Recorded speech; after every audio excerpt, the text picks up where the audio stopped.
Bioshock Infinite doesn't let you kill a nun, and that sucks. Wait, no, we're not ready for that yet. Let's start over. 1, 2, 3. Bioshock Infinite's legacy is tainted. Tainted by montages of cut content, promises that couldn't be kept, non-existent deadlines, and a creative director unable to manage the expectations of players or even himself. Some magical, impossibly ambitious version of this game exists in another reality. A reality where a PlayStation 3 or Xbox 360 could have run an open-world city that bled with a multiverse, or artificial intelligence that consistently reacted to a player's actions outside of scripted sections. Looking back on the game almost a decade later, it's hard not to wrinkle your nose and squint at the promises Ken Levine and Irrational Games made. We've barely incorporated dimension hopping into the latest Ratchet & Clank, 2 generations after Bioshock Infinite released, and unfortunately, Irrational didn't really help themselves.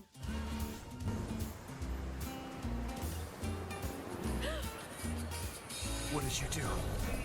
What did you do? From 2010 onwards, flashy trailer after flashy trailer was released, each showing off the game's incredible vision with more depth and detail. A morality system was teased, where one of the main characters, Elizabeth Comstock, would deteriorate with health the more you called on her to use her powers. The scope of the game's setting, Columbia, grew larger and larger, where buildings would fall on top of you, where destroying property like bridges during combat would also open up the level design. They were promising a unicorn. And you might not know this, but unicorns aren't real. As a release date of October 2012 loomed, Irrational decided to delay 3 times. First to January 2013, then to February, and then a final 4 weeks to March. Launch day came and went, and Ken Levine braced himself for his least favourite part of game making. Quote, "If I could still get paid, I would make games and never ship them. I don't enjoy shipping games. I think it's kind of dreadful." For Levine, the first few years of Bioshock Infinite's development was a creator's dream. He and his team were given free rein to brainstorm, to feel their way, to whip up concept art, scrap concept art, whip up more concept art, scrap that too. Seriously, the art book is a roller coaster. Hype levels were ready to overflow. I know I was hyped. Infinite was sold to us like the American dream. Limitless potential, freedom to choose your own way, racism and classism around every corner, and even though Infinite didn't give us a unicorn, reviews kept the hype train going at release. As for the story of Bioshock Infinite, it's great. It's one of the best you will play in a first-person shooter. Strike that. I'm pretty sure it's the best you will play in a first-person shooter. 10, 9.5, whatever, close enough. Accolades piled on top of Bioshock Infinite like the games industry was preparing for a supersized game of Jenga. And now, 9 years later, creators have started pulling blocks out of that tower piece by chunky piece. Where Bioshock fans have cast a kinder eye over Bioshock 2 since it was papped into the wild, we've been a lot less kind to Bioshock Infinite. And what do I think? Well, I kinda love it, even all these years later. I wish I could say Bioshock Infinite was a guilty pleasure. I'd probably be able to retain some internet points if I did, but I don't feel guilty about loving it. I'm going to be deeply critical of the game in this video. Some of you might even think I'm being far too harsh, but I do still love it. Mainly because of how hard it tries. I love it despite its flaws, the same way I love Bioshock 1 despite its flaws, or Bioshock 2 despite its flaws, or Burial at Sea despite its flaws. Wait, no, not that one, that's an abomination, we'll get to you later. But where Rapture's 2 stories get better with a second, third, fourth playthrough, aging finer and finer with each passing year, repeat playthroughs of Bioshock Infinite taints it more and more. It was designed to be the Bioshock to end all Bioshocks, in ambition, ramifications, and even the title. After all, what the hell do you call a sequel after Infinite? Thematically, it juggles a lot. American exceptionalism, religious patriotism, societal cults, racism, anarchism, classism, colonialism, Disneyfication, quantum mechanics, cycles, the multiverse, all tied up in a nice shiny bow with determinism sewn into the fabric. Inarguably, that is too much. Bioshock 1 tied everything back to Ayn Rand and objectivism. Even its meta-commentary came from her emphasis on the individual. Bioshock 2 had some missed potential, but its examination of collectivism led to a very satisfying conclusion. Bioshock Infinite, there's just a lot there. It's all entertaining and the great stuff is really, really great, but because it's juggling so much, it comes away as unfocused. Where it succeeds is in the personal story it's trying to tell. There's a reason Elizabeth has become such an iconic character. There's a reason why the DLC, Burial at Sea, infuriated so many, not just fans of the very first game, but there's also a reason that the hype train didn't stop after release day. So, 9 years on, let's finish this series of critiques with the most divisive Bioshock. Let's walk through Bioshock Infinite and Burial at Sea to assess what went right, what went wrong, what it's trying to say, and if it's worth playing all these years later, after the hype. This is a commentary, critique, and philosophical analysis of Bioshock Infinite.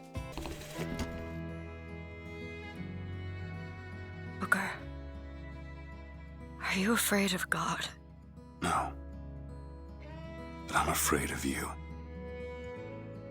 A fictional quote about multidimensional amnesia, a flash forward to the final hour of the game, a confusing argument between two strangers about the semantics of rowing. What do these three things have in common? Infinite cares about mysteries. You could argue it's the only thing it cares about. The story is tangled in red herrings and frayed plot threads every step of the way, and the opening doesn't just give us one enigma, but three. We are Booker DeWitt in a boat, in a storm, in an ocean off the coast of Maine, being rowed to a lighthouse. Riddles and questions are piling up long before we even get to our destination. The game wants to turn that quintessential Bioshock experience up to 11. We're not a silent protagonist anymore, now we're speaking and thinking. We don't even need to wait for the lighthouse before we get a juicy thematic quote. Characters aren't separated from us behind bulletproof glass and audio diaries anymore, they're inches away, close enough to touch. The lighthouse's potential for horror isn't lurking in the darkness, now there's a blood-stained note on the door and a dead, tortured body on the 3rd floor. We're not floating into the depths this time, we're rocketing into the sky. We've discussed the importance of contrast on this channel before, but Bioshock Infinite truly shows why it can be such a powerful tool for visual storytelling.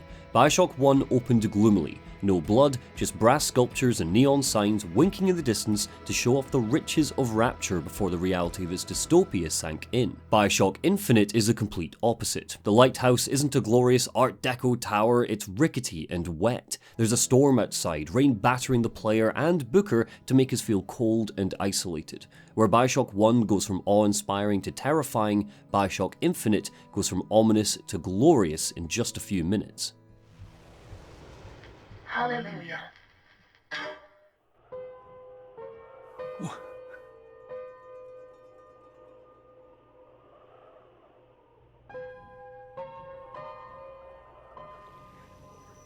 Infinite wants you to be reminded of the original game. It's key to getting the most out of the experience, but rather than relying on a monologue from the city's founder clearly explaining the purpose and origin of the game's setting, Infinite lets its art design and music do all the talking. Bright, popping colours, gold, white and blue, guide our eye to a poster of our villain Comstock in Monument Island, our destination. The iconic plinkety-plink plink of the piano that plays, conveying calm and peace after a flurry of strings being sawn in half, is a minimalist version of a real national anthem that could have replaced the Star-Spangled Banner back in the day. For those that don't know, an anthem called Hail Columbia was created in 1789. At that time, some in the US wanted the country to be called Columbia instead of the United States. The debate went on for 21 years until finally coming to an end in 1810 when present-day Colombia gained independence from Spain.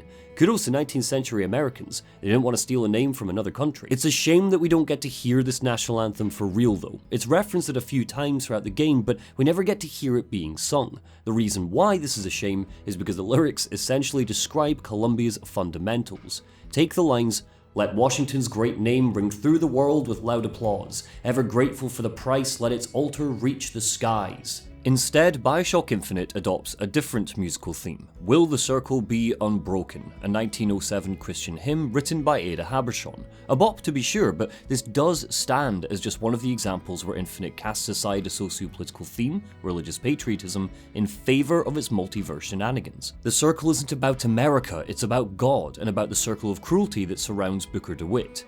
Apt, then, that it's the hymn that welcomes us to Columbia. Excuse me. Where am I? Heaven, friend. Or as close as we'll see till Judgment Day. Best keep such questions to myself, unless I want to get made. I'm willing to bet, for fans of the game, it's moments like this that you remember when you get in the mood to replay Infinite. Just look at the colours on show here. The religious aesthetic takes from Christianity, but the entire opening proves to us that this is just surface level. Colombia is less concerned with a Judeo-Christian god and far more concerned with religious patriotism and the ego of Father Comstock. The city in the sky is referred to as a new Eden that only Comstock can lead the people to.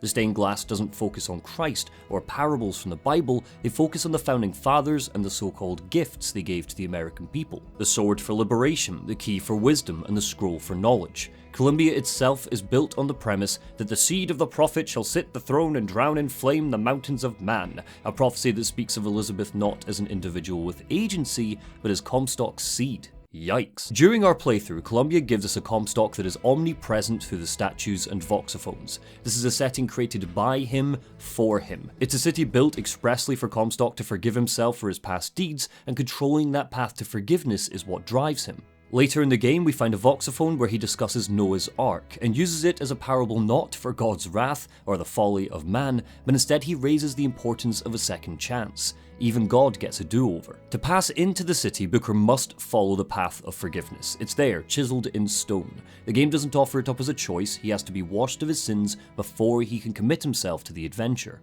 Comstock takes precedent. He's mentioned first, then the Founding Fathers, and finally the Lord sits at the end of the sentence, barely an afterthought. If you watched my Bioshock 2 critique, you'll likely pick up on the similarities to Jim Jones. Comstock's pulling straight from the Book of the People's Temple. He has the power to forgive you of your sins. His blessing is what's most important. Like all cult leaders, Comstock uses theology as a tool of control.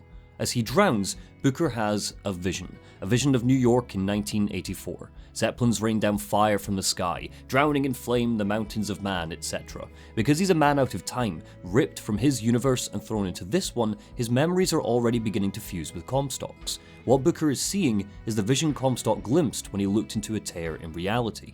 That idiot priest needs to learn the difference between baptizing a man and drowning one. I need to find a landmark and figure out where the hell I am. The second we awaken in Colombia, the focus turns away entirely from Christianity. 3 statues, Fathers Washington, Jefferson, and Franklin, loom over us. White-robed white people pray to the Founding Fathers of America, asking for blessings, thanking them for the weather. The United States Constitution is factored into Comstock's preachings, written into his bastardized Bible, the Word of the Prophet. Americans, I'm not sure how aware you are of the far reach your constitution has on the rest of the world, but I can definitely speak for the UK. We don't follow it, obviously, but sometimes it's taught over here. I was taught it in school. Not every classroom teaches it, it's part of 9 modules a modern studies or history teacher can choose from, but with the rise of the musical Hamilton, it's become a popular choice, and when the constitution is taught, students will become baffled by how you cling to it. You know, when you asked about the role of public opinions polls, when it comes to constitutional rights, what matters is what the Bill of Rights says. It doesn't matter what might be popular at the moment. We've seen regimes across the face of the earth come and take away people's guns, strip away their rights to defend themselves, and sometimes it's been very popular. And yet, it is an inevitable prelude to tyranny. Oh my god, I get to look at Ted Cruz, finally! Senator Cruz is arguing that the Constitution trumps the will of the people. Here he's faced with a poll that says 90% of Americans support background checks for gun ownership. And his argument boils down to, shut up, let me have my shooty shooty bang bang time, the Constitution says so. It's that focus on how the Constitution is some precious religious text that can't be argued with that's so odd to me. James Madison stated that the Constitution should be treated as, quote, political scriptures, and the way some American pundits profit off yelling about the sanctity of the Constitution is funny. It's like really, really funny that the writings of some dead guys are held up like the word of God, as if any straying away from the US Constitution would somehow result in tyranny. And just to go back to my own country for the sake of balance, when British people sit back and scoff at your Constitution, that's when our hypocrisy begins to show. We're not excluded from this mindset. Just look at what happens when anyone speaks out against a parasite-in-chief in her idiot hat or Winston Churchill. Even Boris Johnson admits that he was a racist. He was someone who believed that the white race was superior, that natives didn't have any right to their lands in the Americas, that Indians were a ghastly people. I have a problem with that position. I think it's a load of old baloney when you say that. What? I think it's a great country, right? You have Great to say, country I know, with you have great to say people. that. I understand why. And I'm not going to be this country. I'm not going to be told to feel ashamed of my country just because you say we're above it. The irony is that Colombia is supposed to be portrayed as some hyper-realized version of America, an America that rewrites its own history, worships the word of the Founding Fathers, and over-promotes a handful of great moments from its past. But that's a pretty apt description of the United States today. Even Hamilton gives George Washington a powerful, rousing song that brings a tear to a patriot's eye. Christ, I'm Scottish, and even I get emotional when listening to one last time. Anyway, our time exploring Colombia can take anywhere from 10 minutes to an hour, depending on if you pop into nearby shops or listen in on the conversations of its denizens. If the whiteness of the city wasn't noticeable during the baptism, it certainly is here. It's Secession Day, a festival held to celebrate the moment when Colombia abandoned the United States and declared its independence. It's Colombia's very own 4th of July, just without the barbecues and fireworks injuries. There's a parade, a fair, some of the shops have special discounts, but it all continuously revolves around Americanism. According to the people of Colombia, their city is the true America, and with that comes its own brand of American exceptionalism. Every country can be pretty guilty of this. Ironically, exceptionalism isn't exceptional to America, but it's an ism that's typically attributed to the US. Hell, even the Oxford Dictionary explicitly mentions the United States when giving the definition. It's where a country is obsessed with being the best, to always be winning, to be world-beating. It comes with a belief that you're the greatest country in the world, and something about the way your society is established makes you special, something like the US Constitution. Colombians absolutely believe in this. Those pilgrims at the start who pray to the Founding Fathers thank them for the 3 gifts that set Colombia, quote, above all other nations. The player is encouraged to just drink all of this in. Infinite's first hour is thick with a joyous atmosphere, especially in its openness and bright colours. Residents enjoy the breeze, cuddle by railings, discuss the weather or even local politics. Saltonstall is mentioned. He's a character that featured in the game's promotions, but unfortunately never made it into the game. From the cut content, we learn that he saw a vision of the future where America was a melting pot of races, balked at the idea, and decided he needed to run for office to try and prevent that future from happening. Booker kicks his ass in the 2010 gameplay trailer, but it's definitely one of the areas I wish had stayed in the game. Here's a quick clip. Into the future, and one path is filled with amity and gold, and the other is fraught with the perils of a hostile and alien world. As we wander Colombia, nothing seems to be overtly wrong. In fact, it's all given to us as satire. The fair we get to explore has numerous optional tutorials to play with, like using the bucking bronco to sniff out the devil at a stall, or a shooting gallery where we blast away the notorious Vox Populi. A player who seeks out these tutorials is participating in Colombia's cartoonish representation of sin. Long before the Sky City of Colombia was fully developed, the art team had a set of concepts to explore. An Art Nouveau world set in the age of American exceptionalism, inspired by the turn-of-the-century beliefs, decorations, and styles. But these concepts gave us a darker, more derelict Colombia than players were eventually offered. Those words are from Ken Levine in the art of Bioshock Infinite. The initial concept art given to us is grey and smoggy, reminders of industrial London more than the whimsical presentation of a golden America. The commercialism, the grand architectural statements, and the focus on fine detail survived into the actual game, but so much tonally was left on the cutting room floor, and I think that's for the best. What makes Bioshock Infinite's presentation so absorbing is that what you're seeing is given to you as light and fluffy. It doesn't correlate with the horrors the city is built on. That is, until we make it to Colombia's raffle. Please don't do this. It was me! It was all me! Please! Please! No! Please, what are you doing? The raffle has been referenced a lot during our wanderings. People are so excited about the prospect of winning, as if there's some great fortune to be had, but these people are gathered here nervously because they want the chance to lynch an interracial couple. I've seen a couple of claims that Infinite doesn't take the racism of its world seriously because nobody says the N-word in Colombia, and I just don't understand those claims, like at all. Do you really need the M-word to understand the horrific implications of what's happening here? Do the cages, the mob, the lynching, and the disturbing caricatures not translate a tonal shift enough? Despite being on an infiltration mission, Booker makes his presence known in a glorious, violent rampage. Time slows down and we split a Colombian's face open with the skyhook. Any pretense that Colombia is going to be a breezy stroll in the clouds is gone. Booker DeWitt's position as a violent, bloodthirsty thug is solidified. A binary choice is given to the player. Either be a massive racist, or toss your baseball at a massive racist. The fact it's a simple button press rather than letting the player aim and throw the ball wherever they like is disappointing. I wish we'd actually throw the damn ball rather than being stopped both times. We never get to lay a hand on Jeremiah Fink the whole game, and this would at least soften that. We're going to deconstruct how the game handles choice in more depth later, but while we're on the subject, a similar situation pops up when we meet the Lutece twins. Come on, let me through. Heads? Or tails.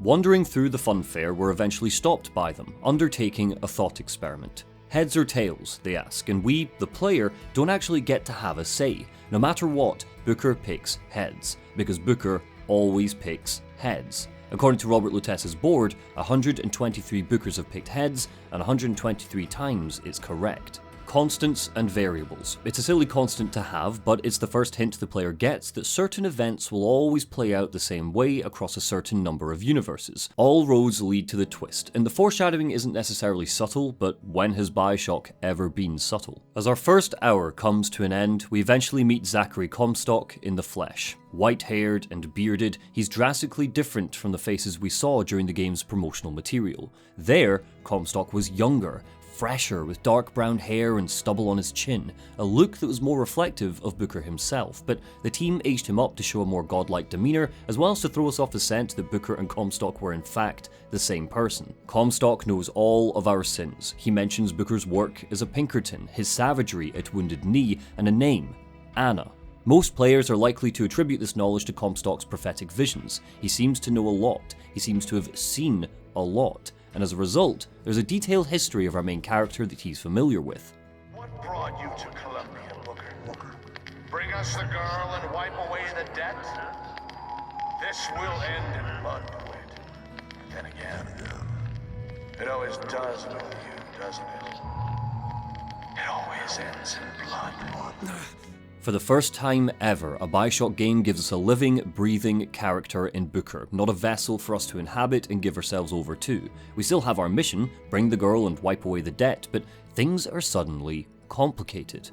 We're not just curious about the setting anymore, we're now curious about who exactly we're controlling. Booker is a man who wanted to be covered in glory, and as time wore on, that want turned into a desperation to wipe away his bloodied history, always moving forwards, never looking back. He's a character that embodies America as Bioshock Infinite sees it. But before we get to the good stuff, quick shout out to this video's sponsor, bestgameprice.net. I like games, I like owning games, but you know what I don't like? Paying through the nose for them. I'm not the CEO of BP, I'm skint. Have you seen the cost of fuel lately? Lucky for me and for you, bestgameprice.net is here to keep the cost of gaming down. It's a price comparison site that's totally free to use and always gives you the cheapest deal available when shopping for new titles. It's connected to all the major platforms, Steam, Epic Games, Green Man Gaming, but there's also a crap ton more so you always get the best price. Bioshock Infinite is $60 on Steam, but because I checked bestgameprice.net, I can grab it for 25% of that. It's got an Android app so you can buy on the go, and this is a new announcement, they've even got a Discord bot, so you can see where the best deal is without going anywhere. They're total legends for sponsoring these critiques, so click on the link below to start saving money and to help the channel out. Thanks again to bestgameprice.net, and on with the video. Bioshock Infinite wouldn't be half as beloved if it wasn't for Elizabeth. I don't mean it would just be a lesser game, I mean if Irrational got Elizabeth wrong, those review scores would plummet like the Hindenburg. Even those who obnoxiously claim Infinite is a total shit show have to admit that Elizabeth redeems a lot of the game's failings. It's Elizabeth, not Booker, that goes through the hero's journey, and would you look at that, I made it 2 years without mentioning the hero's journey, shit. From her design, to Courtney Draper's voice acting, to the quirks of her animation, to her character arc, Elizabeth Comstock elevates Infinite to heights it simply wouldn't achieve if any of these aspects sucked. Like, for example, the fact you can't kill a nun, but don't worry, we will get to that. Oh, there it is. Monument Island.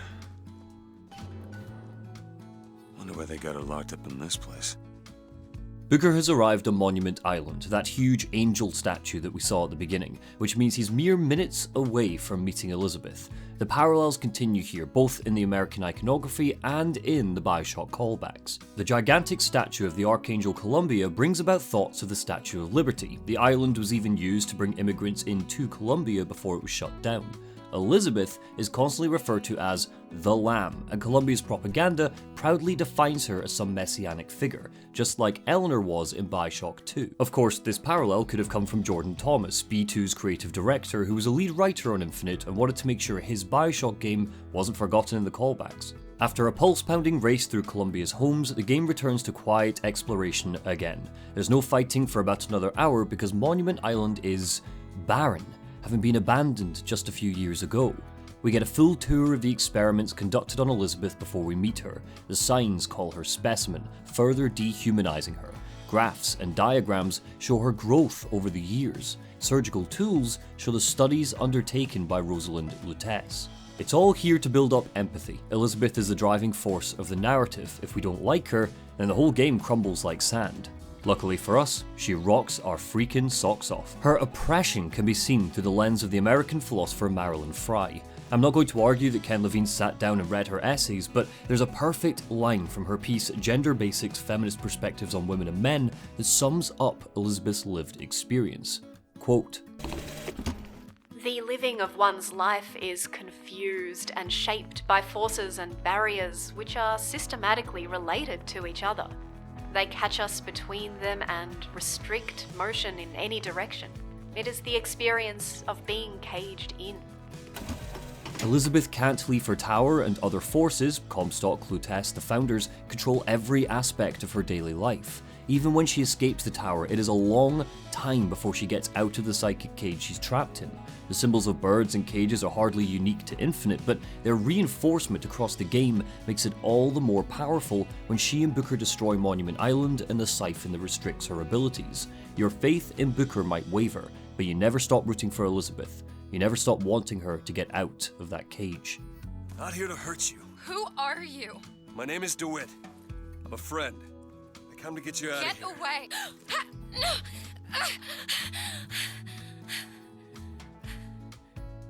Are you real? I'm real enough. At the risk of undermining Marilyn Frye's point, Elizabeth is, in all but name, a Disney princess. Columbia is essentially a monarchy, with Comstock as king and Elizabeth being groomed to one day take over for him. You might be thinking of Rapunzel references, what with her being locked in a tower, but come on man, don't insult Elizabeth like that. She's not like Rapunzel, she's like the best Disney princess. Belle. She's the first princess to be given any form of agency in her story. We all love to joke about Stockholm Syndrome, but Belle isn't a damsel in distress like Snow White or Aurora are. She's a well-read heroine that doesn't see herself like the brainwashed masses that dote on her village's Prince Charming, Gaston. She sees herself as an intellectual warrior, referencing King Arthur pulling Excalibur from a stone. At the time of the film's release, she was the only princess to ultimately choose how her story ends. She stays with the Beast when she absolutely does not have to. I love Beauty and the Beast, man. What were we talking about? So, Elizabeth. There are parallels in her visual identity to Belle. The blue skirt, the white top, the hair pulled back with a blue ribbon. She has the largest eyes in Columbia, huge blue saucers reminiscent of Disney protagonists. Even a brief look at the art book shows just how many iterations she went through. At one point, she was older with a more conservative dress sense. In fact, this is the version we first saw back in 2010.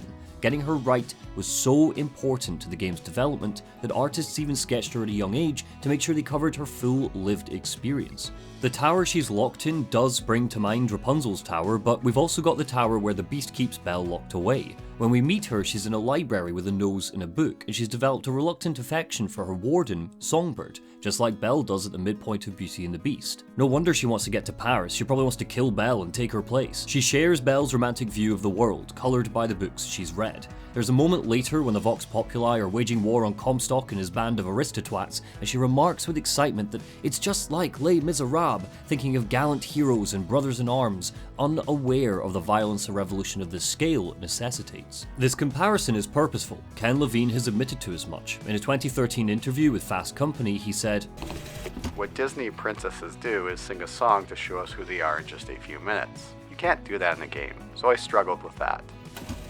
He struggled with it, but Infinite still manages to pull it off. Later in their adventure, Elizabeth and Booker can find a guitar in the basement of a bar. A beautiful moment of downtime leads to Elizabeth singing a delicate, sincere version of Will the Circle Be Unbroken. Circle be unbroken by and by and by.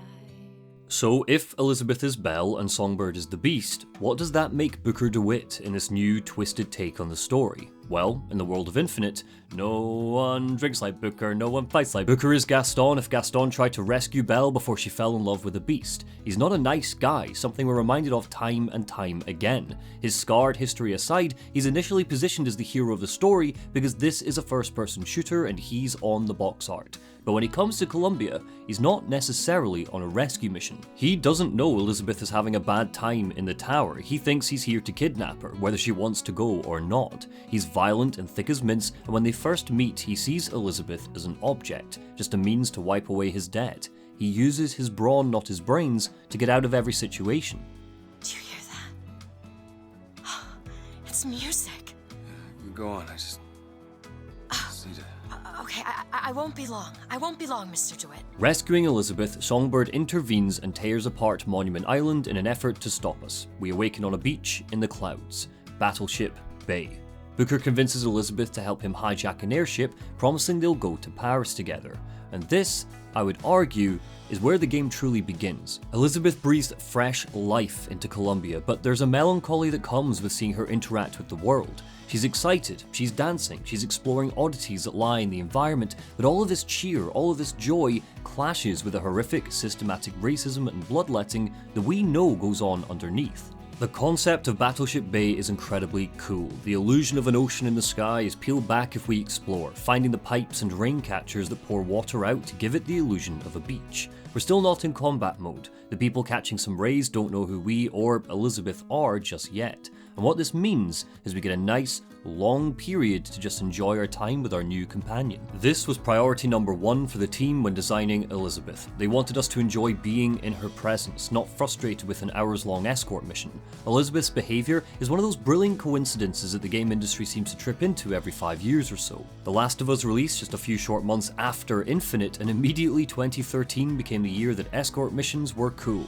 Both titles treated our companions as expressive enough to be seen as realistic, but during combat they couldn't get hurt or get in the way. It requires a bit of suspension of disbelief from the player, but without this system in place, there's every chance we get frustrated with Ellie or Elizabeth, and that goes against everything Irrational and Naughty Dog were trying to achieve. Elizabeth's AI is so impressive that the Liz Squad, the team of devs and designers charged with creating her, have given not just one but 3 GDC talks on it since the game released. Here's a clip from 2014, when the lead artist, Sean Robertson, discussed the first thing the team had to decide.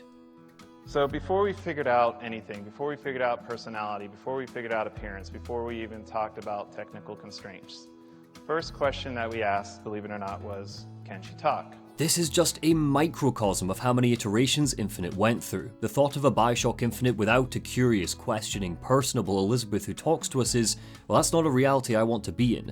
Elizabeth has 2,701 lines of dialogue in the game, almost twice as many as Booker himself, and a whole chunk of those lines are optional and contextual. Elizabeth will arch an eyebrow if you walk into a women's bathroom. She'll get excited by the latest Colombian cartoon. She'll question why the city has separate bathrooms for different skin colours. The Disney inspirations behind Elizabeth don't stop with princesses. The game's lead programmer, John Abercrombie, cited Disney's illusion of life mantra as a focal point during early development, making a fictional character move, talk and behave in a way that makes them feel real. Elizabeth's emotional state will be reflected in her mannerisms. She'll fold her arms after arguing with Booker. She'll cough and scowl as she walks through cigarette smoke. She'll hold her nose when she enters a grubby bathroom. She's programmed to appear improvisational while exploring. The closer you are to the next objective, the less likely she is to find something fun to do, but during wide open spaces like Battleship Bay, she'll just keep pace with the player. Even certain objects that she stops and looks at have numerous points for her eyes to fix onto, so it looks like she's really taking something in rather than gazing slack-jawed at a portrait or an NPC. She is Infinite's greatest achievement, but it is a major sign of just how ambitious this game is that Irrational planned to make every NPC behave this way, more naturalistic, more fluid in their movements. The idea of simulating the meticulous programming that went into building Elizabeth's AI across every character is downright insane in hindsight, and thankfully, John Abercrombie and his team didn't work themselves into an early grave to try and achieve it. But what that does mean is Infinite's NPCs are a little more dead by contrast. When Elizabeth isn't on screen, they look totally fine. The carnival at the start is a great example of this. Columbia feels alive and vibrant, and the NPCs do give off an illusion of realness. But as we come to the end of Battleship Bay, there's a room that shows off how stilted these characters look when compared to Elizabeth. A woman checking her reflection, a man smoking a cigarette. They're going through a handful of strictly programmed motions and then repeating them. Meanwhile, Elizabeth is dancing around the room with a flexible gaze that squints and widens. This is just a room full of your standard in-game NPCs, but because Elizabeth is so detailed, they look like statues. False. I'll ring you back once the matter's in hand. I don't like this. Yeah, send in the bird. We're ready to execute. Stay where you are. Move in! What are you doing? Get the girl!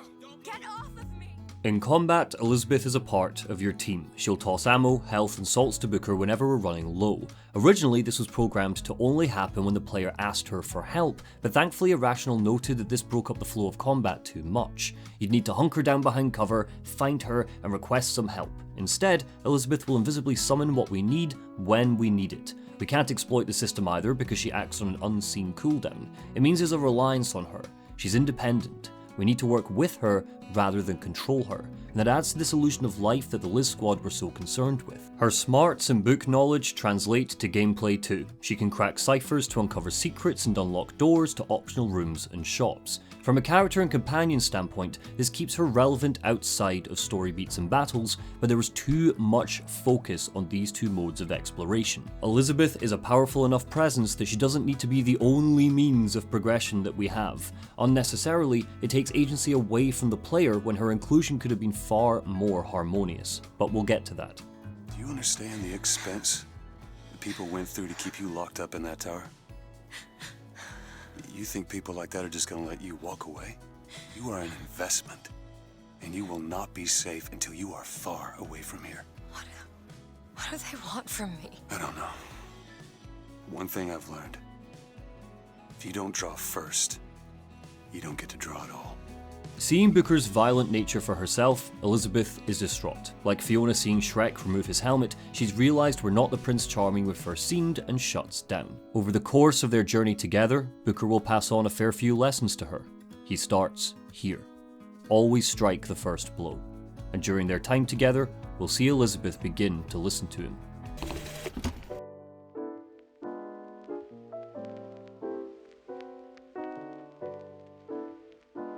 What you're seeing on screen are clips from the YouTube channel Florida. It's from the series Tilt Shift, where they take tiny slices from games and use clever camera work to transform them into miniature, fluid models. You don't need an eye like Florida's to feel breathless when looking at Columbia, but it's through these tiny, zoomed-out shots that the theme park nature of the game space becomes most apparent. I'm showing these to you and linking to Florida's channel down below under the like button because while you can see the floating city in a whole new light thanks to these clips, the awe-inspiring presentation never wavers. The Disneyfication of Columbia doesn't stop with Elizabeth. In fact, a lot of the world design lends itself to feeling like a trip to Disneyland in more ways than one.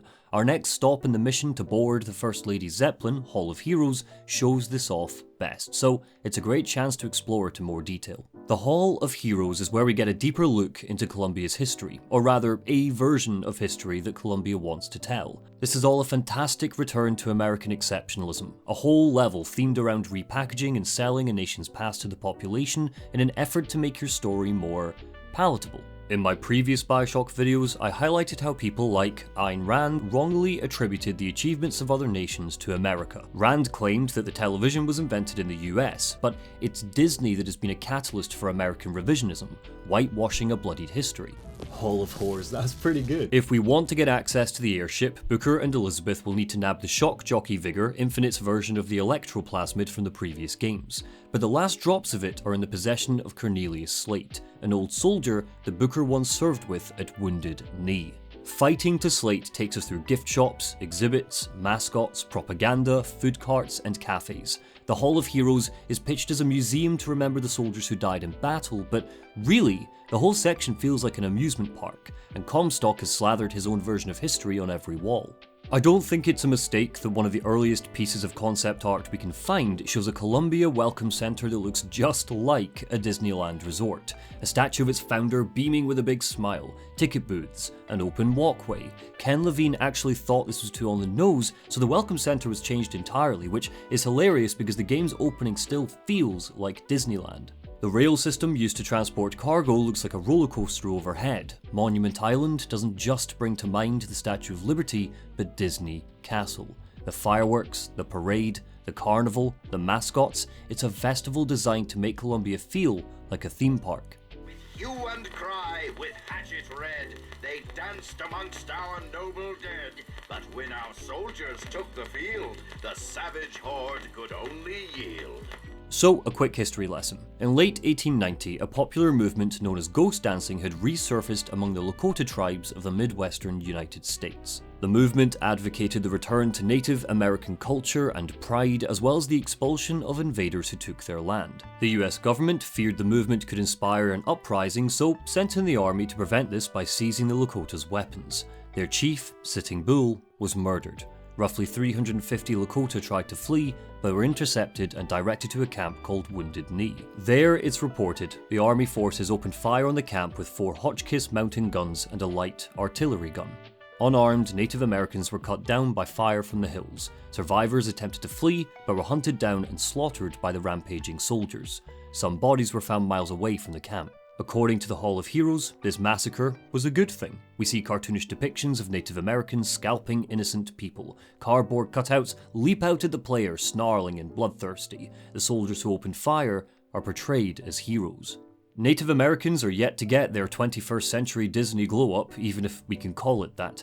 The cutouts in the Wounded Knee exhibit look a lot like how they're represented in Peter Pan. I half expected to hear What Made the Red Man Red playing in the background. 1995's Pocahontas completely bastardized the Powhatan tribe. John Smith's life was never in danger. In fact, Chief Powhatan saw him as a son. There was never a romantic relationship between the titular character and Smith because she was 11 years old. The artificial savagery we see in Disney's representation is right here in the Hall of Heroes. Slate despises the whitewashing of his battles. He understands how grim the massacres were, and he's proud of it, believing it shows him to be a warrior who battled other warriors. But Comstock has transformed the entire district into a floating hall of lies through propaganda and cartoons. It's all designed to brainwash the children of Columbia into signing up for national service, just like how Disney used Donald Duck during the mid-20th century. Remember this? The Army's not the Army anymore. It's better than it's ever been before.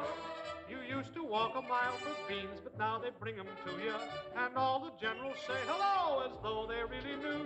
Realistically, we are all too young to recognize it, but you have definitely heard the Army's not the Army anymore.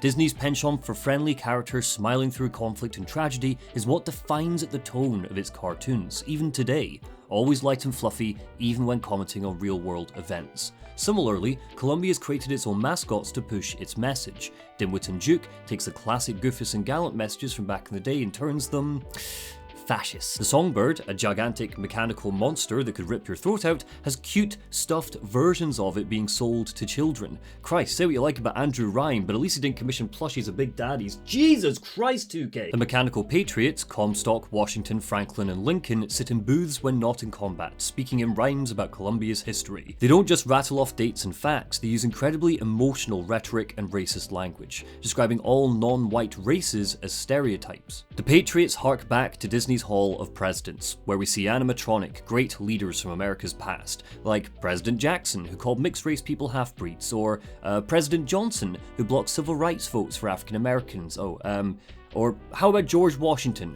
who just straight up kept slaves? There's an interesting question there, I think, about the nature of revisionism.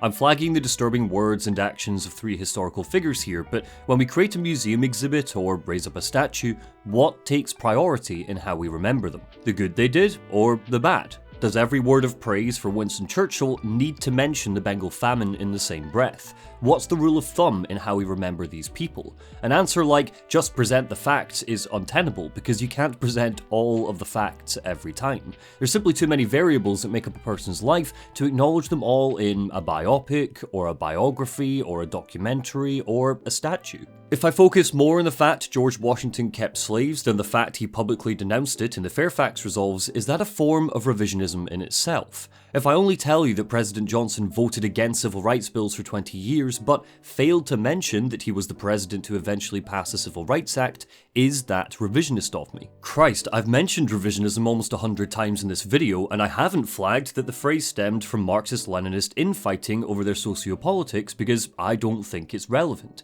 But you might think it's relevant, so you could see me as revisionist in not mentioning it. Come to think of it, why aren't my Bioshock critiques 10 hours long so I can answer every possible counter-argument? What am I playing at? Seeing as I've asked you bunch of legends, to answer unanswerable questions in my other Bioshock videos, I might as well do the same here. Is concentrating on a person's sins rather than the good they did revisionist? And what do we do about it if it is? That I will faithfully execute the office of President of the United States. This is weird. You see how this is weird, right? The main thing Slate is upset about is how he's been removed from the battles he and Booker fought in. We find a statue of him stashed away in one of the back rooms, now replaced with Comstock brandishing a sword. Seeing it, Booker now carries the same anger that Slate does. Neither of them remember Comstock being there, but he was. It's just his name wasn't Comstock at the time. It's in the final exhibit, the Hall of the First Lady, that Comstock's revisionism is solidified. Lady Comstock is dead, murdered by her husband because she was going to reveal to the city that Elizabeth was not his true daughter. But spending time in the Hall of Heroes, you wouldn't think that. You'd think that Daisy Fitzroy assassinated her for the Vox Populi. Columbia is a city that has maybe 4 significant historical moments and laments them every chance it gets. The creation of the city, the Boxer Rebellion, the secession from the US, and the death of the First Lady. I mean, there's literally a weeping angel in here with tears that flow into a river. Bit much, lads. What's really significant is how this moment impacts Elizabeth. This exhibit teaches her that Annabelle and Zachary Comstock are her parents. Her own flesh and blood were the ones who locked her away in the tower, and the Disneyfication of her tale shows face again with that realization. Adoptive parents, like Cinderella's stepmother or Mother Gothel in Tangled, locked her away to limit her exposure to the outside world. You're not done here, soldier! Eat everything that's on your plate!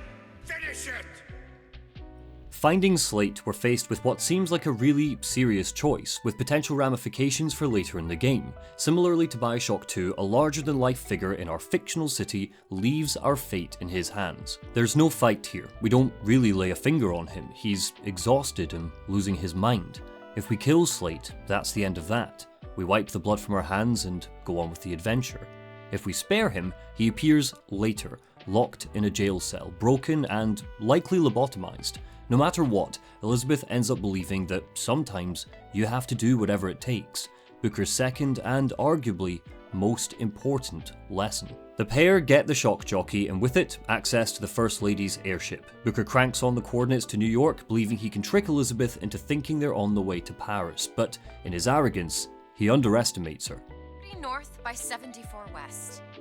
That's not Paris, that's New York. Did you know that? One thing I had in that tower was time, Mr. DeWitt.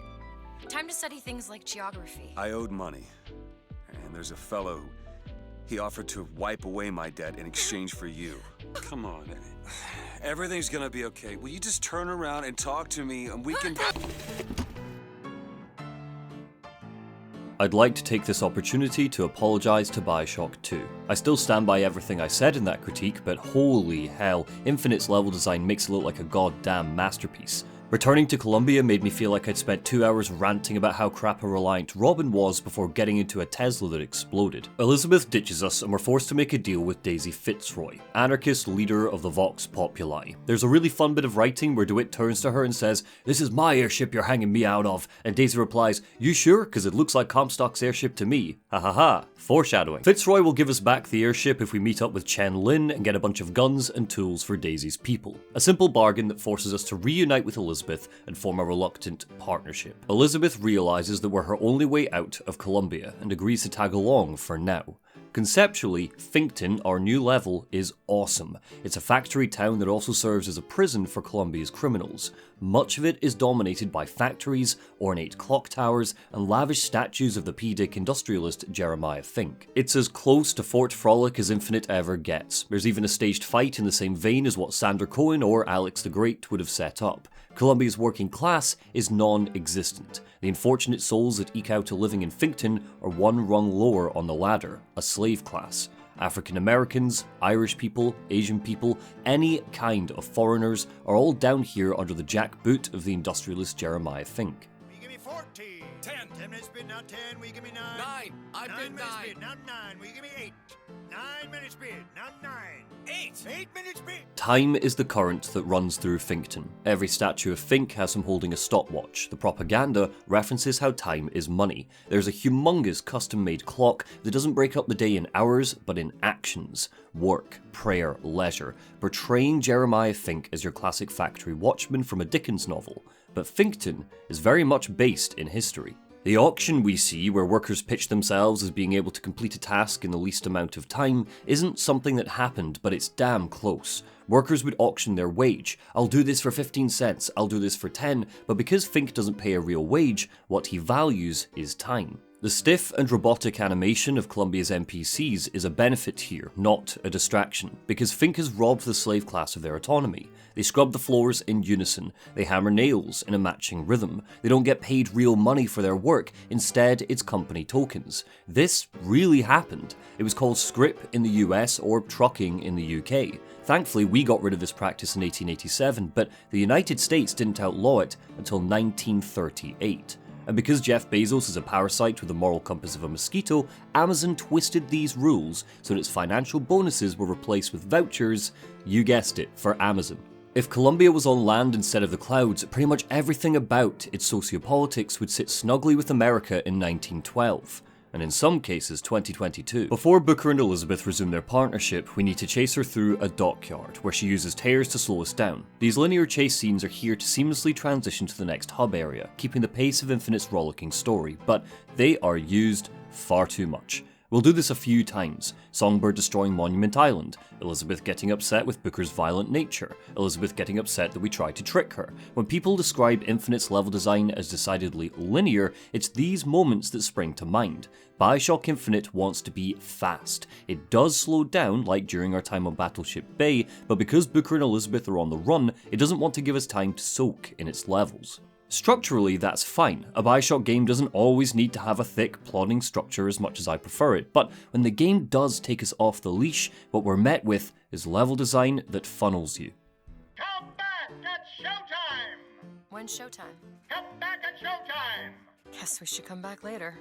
Bioshock 1 and to a lesser extent Bioshock 2 pitched their levels as districts in an amusement park. Bioshock Infinite pitches its levels as the rides. They're rollercoaster levels, ushering you on to the next cool thing and diminishing the tools needed to explore at your own pace. Backtracking is incredibly limited because bombastic set pieces needed to feel unexpected. You'll lock yourself off from explorable areas without meaning to. Fink reaches out to Booker and asks us to come and audition to be his new head of security at the Good Time Club, a bar reserved for the upper management of Fink's company. If we want to go to the club straight away and find out what Fink's deal is, we're told strictly that we need to come back at showtime. But showtime only triggers if we track down Shenlin's workshop first. The same goes for later when we need to find tears in Emporia. One of those tears is in Columbia's National Bank, an area we will find during early exploration, but Elizabeth will refuse to unlock the door if we haven't triggered the next story beat.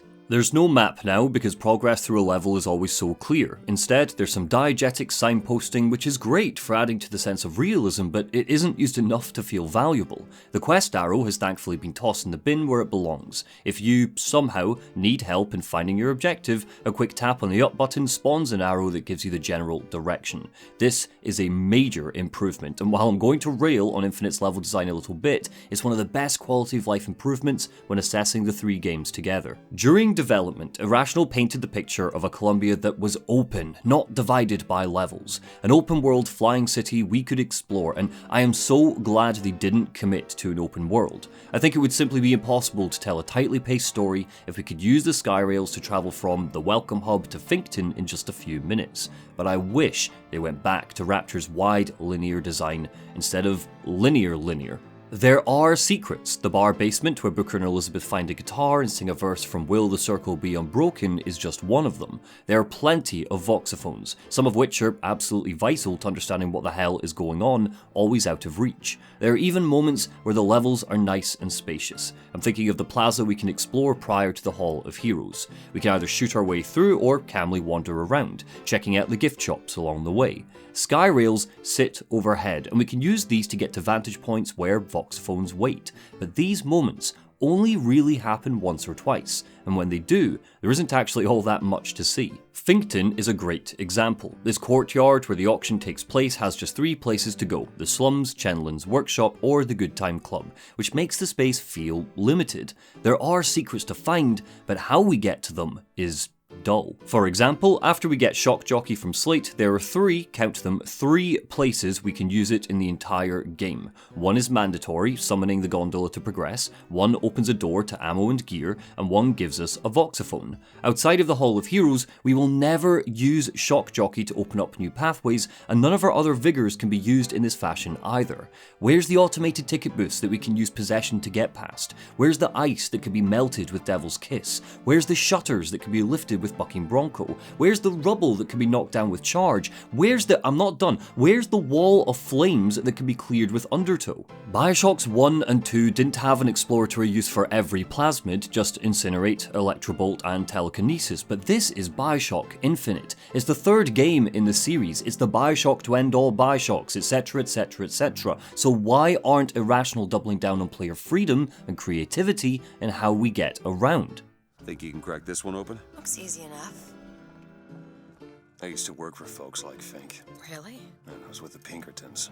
They call us in when the workers got restless. To do what? Demonstrate the folly of men striking, throwing down tools. You hurt people. I'll tell you this. Sometimes there's precious need for folks like Fitzroy. Why? Because of folks like me. Optional areas are uncovered in 3 ways. The first is the Shock Jockey, which we already noted was contextual and minimal. The second is through lockpicking, and the third is through deciphering Vox Populi codes. I really love the inclusion of lockpicking. It introduces a form of resource management where we need to pick and choose when we use up the lockpicks we find, but in practice, it's broken. I 100%ed the game, and by the end of it, I have more lockpicks than I know what to do with, despite not hunting for them that hard. Even if that wasn't the case, every time a lockpick locks off a room, it needs to have an alternative means of getting in, whether that's using Shock Jockey or using the sky rails to get in through a secondary entrance. Smothering so many secrets behind just one means of entry causes nothing but frustration if you don't have a lockpick to hand. An easy 90% of the game's cool stuff is locked behind a lockpick. I hope you like this animation because it'll take up a solid hour of your game time. Finding the return to sender vigor is locked behind 2 sets of them. Emporia, a part of the game that I've seen people claim is some of the best level design in Infinite, has so much lockpicking that I used up 22 of them before the level was over. 22. The Vox Populi codes aren't much better. There are no puzzles in the game, at least not in a way that I would reasonably define as a puzzle. The section at the Lighthouse where we need to ring some bells has since been transformed into a meme, but I think that it can be forgiven because it's way back at the start. It's not that much different to finding an audio log in the Adonis Resort that gives us the passcode to a door right next to it. But what can't be forgiven is that the Vox Populi ciphers are nothing more than a hand-holding fetch quest. Booker and Elizabeth will see some Vox graffiti once per level, and if they want to figure out what it means, they need to hunt down a codebook that's smuggled nearby. It is very rare that any forethought will actually go into where these are. Again, if we return to the Hall of Heroes, there's one boardwalk with a bar and a museum. We find the cipher in the bar. I wonder where the codebook will be. These ciphers give way to an environmental instance where Elizabeth will read out a riddle that we need to solve. Finkton has the worst one. The broken clock tolls at midnight. Which clock? This looks like the one. Set it to midnight. Why is a solution just flashing in the room? Why does Elizabeth point to it and just solve the riddle for us? Why won't Infinite let me have fun? The argument could be made that the lack of options is purposeful. It all lends to the message of the game that there are constants and variables. There's a set path that we follow, something determinism. I've seen other creators like Noah Caldwell-Gervais point to some of the level architecture to back up this point. Often a room will have 2 doors either side of it. It doesn't matter which door you go through, both lead you back to the linear path. It's a level design reflecting the game's themes back at you. No matter what path you go down, they all lead to the same place. And that is awesome. I don't have any problem with that, but I don't think it proves that limiting player creativity or spelling out the solutions to puzzles is for the better. In fact, I think that it undermines that message. Surely if your whole game is about constants and variables, you should give the gameplay some bloody variables. I got into this house using the sky rail. There was a hole in the roof where maybe you sacrifice some of your lockpicks to get to the same place. Bioshock 2 funneled you with the hack tool. The majority of your exploration was condensed to hacking a console to open a door remotely, but in Infinite, hacking has been scrapped altogether. Why? Bioshock 2's system was fantastic. I don't know a single person who plays that game and criticizes the mechanics of that minigame. It was just overused. Why didn't Irrational transfer it over to Infinite to give us more options? They do it with Vigors, and it would lend more credence to the game's emphasis on cycles and parallels with Rapture's mechanics. No. Dead is dead, Elizabeth. Dead is dead. What? How the hell did... I see heads. And I see tails. It's all a matter of perspective. Why are you following us? Who sent you? Comstock? What do you want? What do you see here, from this angle? Dead. Listen. And that angle? Alive. Our exploration of Finkton eventually brings us to Chen Lin. He wasn't in his gun shop, in fact he's very much dead, captured by Fink and tortured by his goons because they knew he was working for the Vox Populi.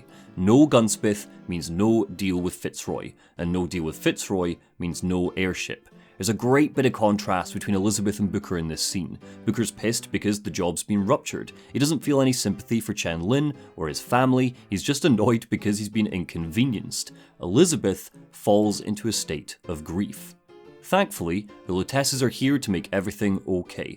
Death, they say, is a matter of perspective. A tear appears, and Elizabeth uses it to take us to another universe. One where Chen Lin is alive. Constants and variables. She's leveled up her powers, so, speaking of leveling up, let's talk upgrades. To keep things clean, I'm going to number the realities Booker and Elizabeth jump to from this point on. If Reality 1 is the game so far, Reality 2 is where our dynamic duo end up after finding Chen Lin's corpse. Chen Lin? Who are you? You speak up! Speak up! Can't hear you over all these machines! Very loud! In this new reality, Chen Lin is alive and well in his workshop, released because his wife is now Caucasian, where before she was Asian. However, it looks like he's temporally displaced. When we find him, he's marching around an empty workshop, but his mind is back in Reality 1, struggling to hear us over the whirring of his machines. Unfortunately for Booker and Elizabeth, the weapons Lin promised to Daisy Fitzroy have been seized by Colombian police. The Colombia Police Authority brings in recruits from a young age. They're both the cops and Colombia's military, and we learn from the propaganda on Battleship Bay that national service is something kids are encouraged to sign up to. Our journey to Chen Lin's weapons doesn't give us much to really look at. The cops have protecting racial purity up on the walls. They uphold the state's systematic racism, something that definitely doesn't correlate to US policing today. Because Reality 2 is so short, we'll fill the gap by discussing Infinite's upgrades, because there is a lot that's changed with the leap into Colombia. For a start, there's just one currency now. No more Adam because we're in the sky, no sea slugs around, and Infinite doesn't replace them with an alternative. I think this is for the best. I didn't mind the two currencies in Rapture because the way you earned them was substantially different, but Infinite is all about streamlining, and the simplicity of the system means buying stuff is always a choice between Vigors, Vigor upgrades, gun upgrades, ammunition, first aid, lockpicks, or salts. What tools you arm your Booker with therefore requires consideration every step of the way.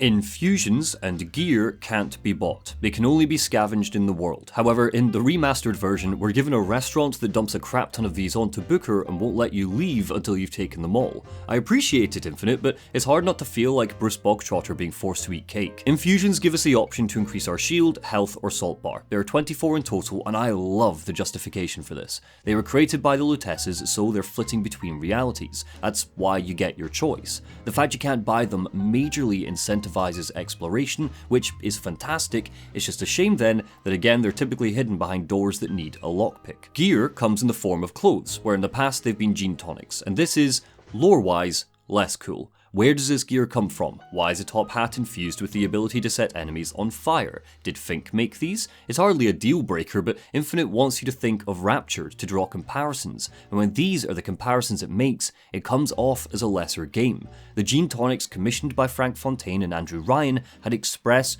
purposes beneath the sea. We learned that they would be used by workmen to be stronger, more capable, meaning upgrades contributed to the world building. In Columbia, they're just here because. On the other hand, Infinite's gear is mechanically better. We're not dealing with tiny improvements like lowering the cost of vending machines anymore. Almost all of Infinite's gear prioritizes combat because that's the #1 thing you'll be doing in Columbia. For example, there's Death from Above, boots that increase weapon damage by 30% if you're attacking from a skyline. Each piece adopts a different playstyle when you're in the mud with baddies. Are you a player who runs around and hops from skyline to skyline? Well, there's gear combinations to help with that. Maybe you're a bruiser who runs up to enemies and blasts them with your shotgun. Well, there's gear for that too.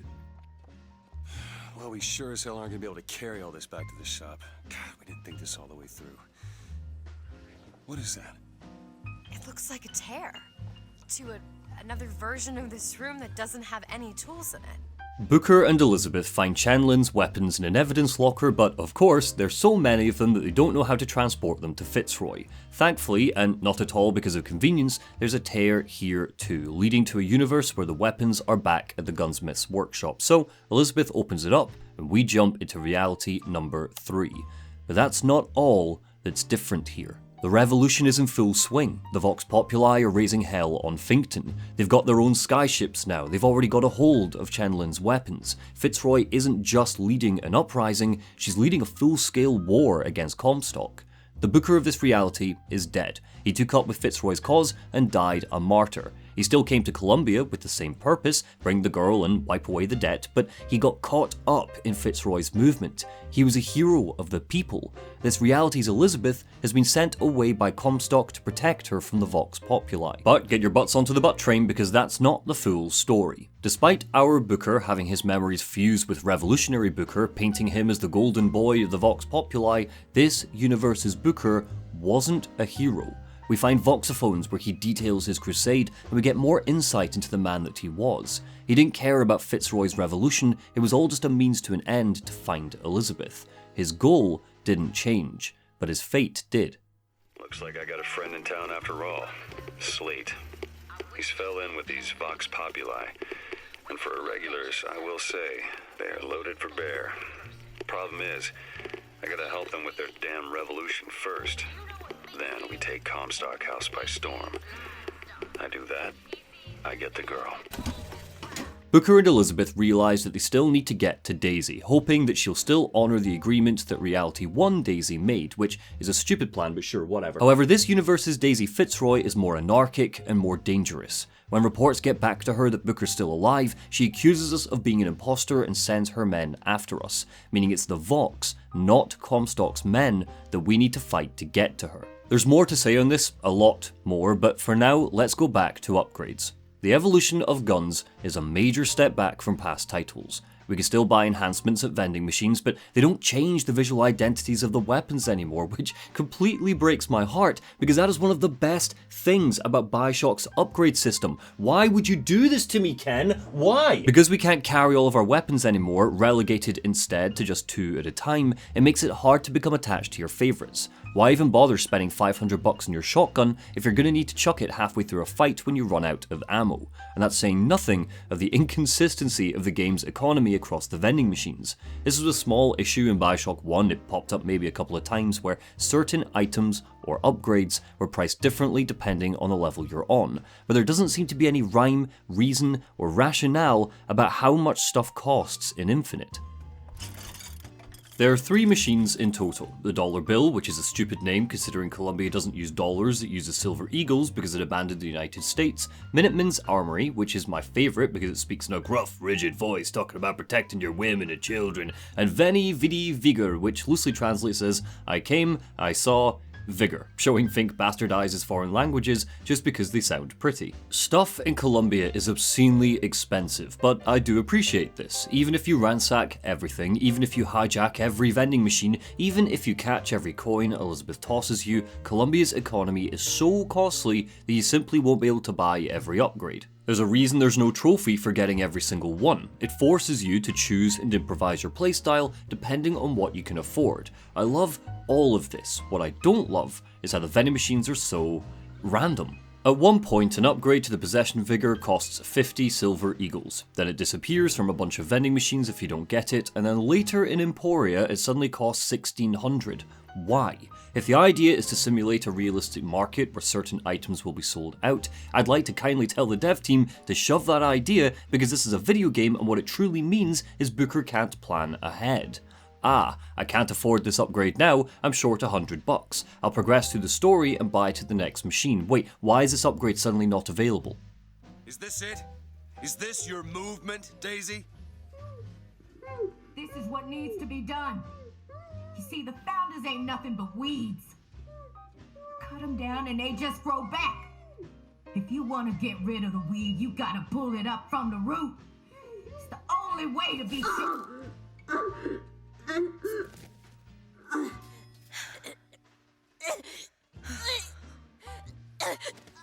Elizabeth. I guess it runs in the family. And now we come to one of the most controversial parts of Infinite. Daisy Fitzroy takes Fink and his young son hostage at the top of Fink Factory. She plans to murder Jeremiah and his son because, quote, if you want to get rid of the weed, you gotta pull it out from the root. She's proven herself to be an incredible speaker. One of my favourite lines from her is, "You're all so worried about getting a watch you can't even tell the time," referring to how Colombia's lower classes are so busy fighting themselves for scraps, they can't see the oppression they're locked in, and speaking as someone on the left, I've never felt more seen. To stop her from killing the boy, Booker distracts Daisy while Elizabeth sneaks around the back and stabs her through the heart. It's Elizabeth's first murder. She's in shock. We're in shock. She's just killed a revolutionary leader. The hot take for this scene is that it's the moment when Bioshock Infinite stops trying to say anything. It plays both sides, fixing itself as a centrist piece of art. For some people, they think the game is saying Daisy Fitzroy and Zachary Comstock are just as bad as one another. In January of this year, Stacey Henley, editor-in-chief of The Gamer, wrote, "In Infinite, racism is gamified. This might be excusable in a game that was prepared to confront you, the 21st century player, for the remaining systemic racism that the era Infinite depicts helped entrench, but it does not. The game says that racism was bad, but then it went away. It also martyrs Daisy Fitzroy, black leader of a citizens' uprising, in a weak attempt to play both sides." Now, look, honestly, my opinion on how Infinite grapples with racism has as much merit as Stacey Henley's does. We're both white as toothpaste, so before I go on, I'm going to flag Satchel Drake's great video called Bioshock Infinite, Racism and Dissonance. I really recommend you watch his take, but I wouldn't feel I was doing my job properly if I didn't at least try to address this criticism, because I think it's a load of old bunkum. Let's start with this line. When it comes down to it, the only difference between Comstock and Fitzroy is how you spell the name. It's always really important not to ascribe author intent to the words of characters. One of the things Infinite gets incredibly right is how it dismantles Booker DeWitt as the game's hero. He's not a hero. As we've established, he's a bad bloke and an unreliable mouthpiece.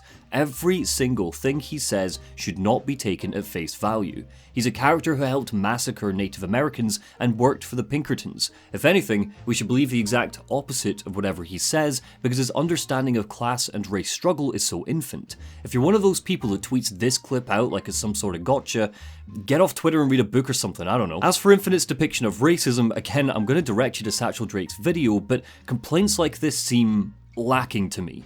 It's on par with critics that moaned about the fact nobody says the N-word. How much more on the nose than a public lynching, the KKK openly recruiting people and preaching hate, or immigrants being tortured to death do you need? What do you need Infinite to say aside from racism bad? Look, despite this being in 1912, there is a lot of modern day parallels to what's happening in your country right now, huh? Maybe stop it. As for Daisy Fitzroy, she's built up as an effective leader to the Vox, but she's also a deeply angry character, and her motivation to get others to rise up isn't just because she saw the injustice around her and decided to fix it. That motivation comes from being framed for a crime she didn't commit, the murder of Lady Comstock, as well as watching Jeremiah Fink murder her friends when he dropped one of his factories into the ocean. In a 2016 interview, Ken Levine said, quote, I think most people are destroyed by oppression.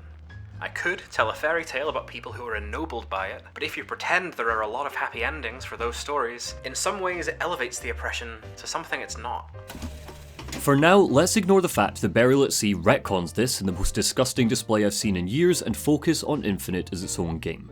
Most revolutions aren't peaceful. The likes of Martin Luther King and Mahatma Gandhi are jewels in the Earth's revolutionary history, and even they had violent movements playing alongside them. Che Guevara is best known for saying, a revolutionary must become a cold, killing machine motivated by pure hate. Following the French Revolution, Maximilien Robespierre ordered the executions of 40,000 political prisoners. Fitzroy stands as a parallel of classic resistance movements throughout history, and I would argue painting revolution as bloodless and binary is the precise type of revisionism that Infinite argues against. Sharpen your guillotines because it might be the only way to enact change. And even saying that, reducing Daisy Fitzroy to 3 adjectives, black, anarchist, leader, makes her reductive and two-dimensional. If you pay attention to the environmental storytelling and listen to the voxophones, we are given a woman that feels like she's on an inevitable path to self-destruction. It feels like the type of story these critics want is one that's fuzzy and cozy and ends with Daisy Fitzroy kicking Comstock out of a tower and creating a new utopian Columbia, but she's absolutely right when she says to get rid of a weed you have to tear it out at the root. Columbia was explicitly created on a foundation of exceptionalism, religious patriotism, hypercapitalism, the exploitation of others, classism, and racism. This is a game all about determinism, and the flying city is built from the ground up for the bad. The good ending to Columbia's story is one where it never existed, not one where we tried to fix it. And while Jeremiah Fink's son is innocent in that, and Fitzroy's attempted murder isn't morally justified, it's a fair representation of who this character is, and what the end result of a place like Columbia would be. And considering how the story ends, I think it's safe to say that Irrational agrees this isn't a place that deserves saving. This is all they had. Listen. How do you do it? How do I do what? Forget. How do you wash away the things that you've done? Ah, and after a hard day's murdering, Elizabeth does what any woman in crisis would do, give herself a makeover. On the flip side, look at me both sidesing the discussion, you could say that all the key character work put in place for Fitzroy should not be hidden by optional secrets like voxophones or the ebook Mind and Revolt where we get a set of interviews during her captivity.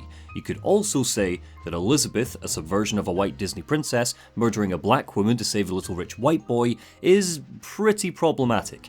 I would agree with that, but my reading of this scene has always been that we're not meant to feel good about what just happened. Elizabeth sure as hell doesn't. She flees onto the First Lady airship and cuts all of her hair off. She's just put Booker's 2 lessons into practice, and look what happened. She drew first, and she did whatever it takes. She's her father's daughter, and that's not necessarily a good thing. I've been pretty flippant throughout this section, but if you have another take, as always, I want you to drop it below, especially if you're a person of colour, because all the articles I've found have been written by people who are as white as I am. My impression of Fitzroy's handling was coloured by years of tweets like this after not having a problem with it on my first playthrough, and I fully expected to agree with those tweets when I returned to Infinite, but I didn't. Not until Burial at Sea, at least.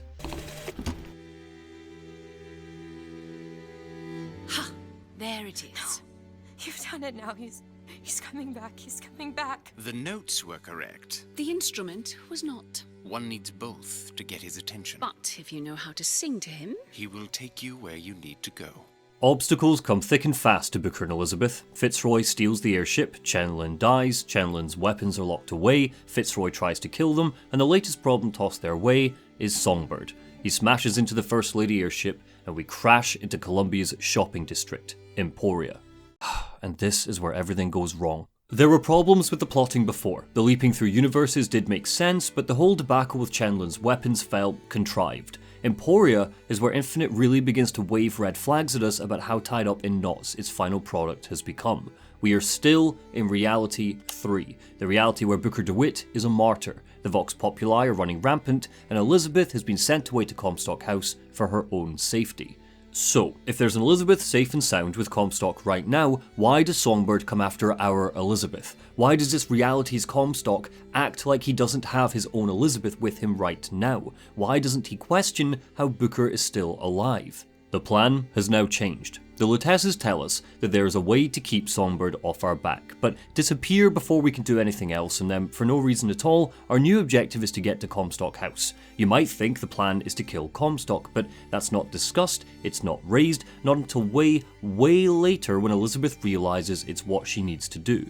So into Emporia we descend, and while we do, I want to look at the game's world building. Love the prophet because he loves the sinner. Love the sinner because he is you. Without the sinner, what need is there for a redeemer?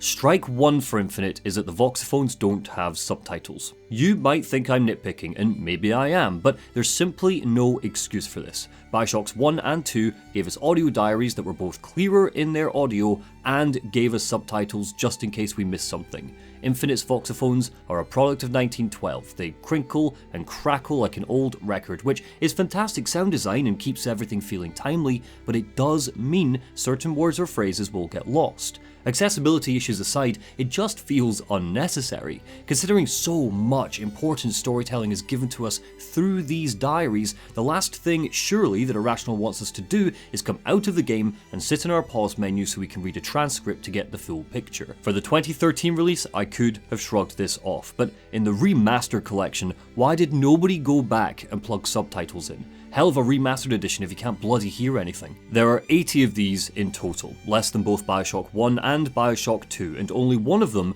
acts as a mechanical tool that helps us find new secrets, because all Infinite wants us to do is gather and use lockpicks. No longer are we listening for a combination of numbers in a prison cell. No longer are we getting a clue to hunt for the date to Australia Day. Now, the voxophones are here purely for character building and flavour text.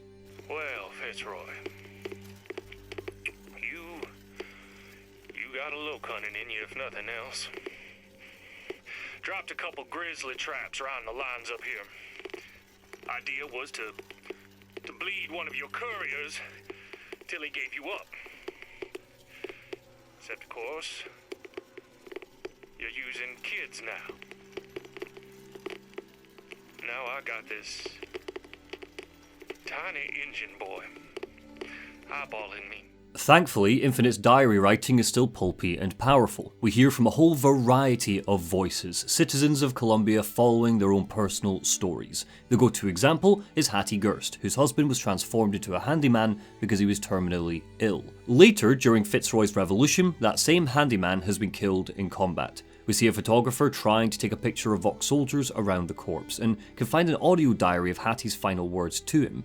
Infinite is sharp and funny when it wants to be, but it's not afraid to take in the sadness of what Columbia's done to itself. My favourite set of voxophones, though, come from Preston Downs. 4 audio diaries and some carefully arranged spaces tell a full character arc of a man's shifting loyalty. He was hired by Comstock to hunt and scalp Daisy Fitzroy, and the two fell into a cat and mouse game that lasted a year. We see the hotel room where he got into a brawl with some Vox, a bloodied bear trap where he accidentally crippled a young Sioux boy, and we learn how he ended up turning against Comstock when learning about the exploitation going on in Columbia. Down's story comes to an end in Emporia, when we find some scalps nailed to a board. Saltonstalls is here, the guy running for office that was cut from the game. Marlowe, the man who worked with Fink to create Vigors, he's apparently dead too. I can't find any evidence for this, but Preston feels like he had more to give to Infinite, and I think an encounter with him ended up on the cutting room floor. His tale is so compelling that there were theories he'd be the focus of future DLC.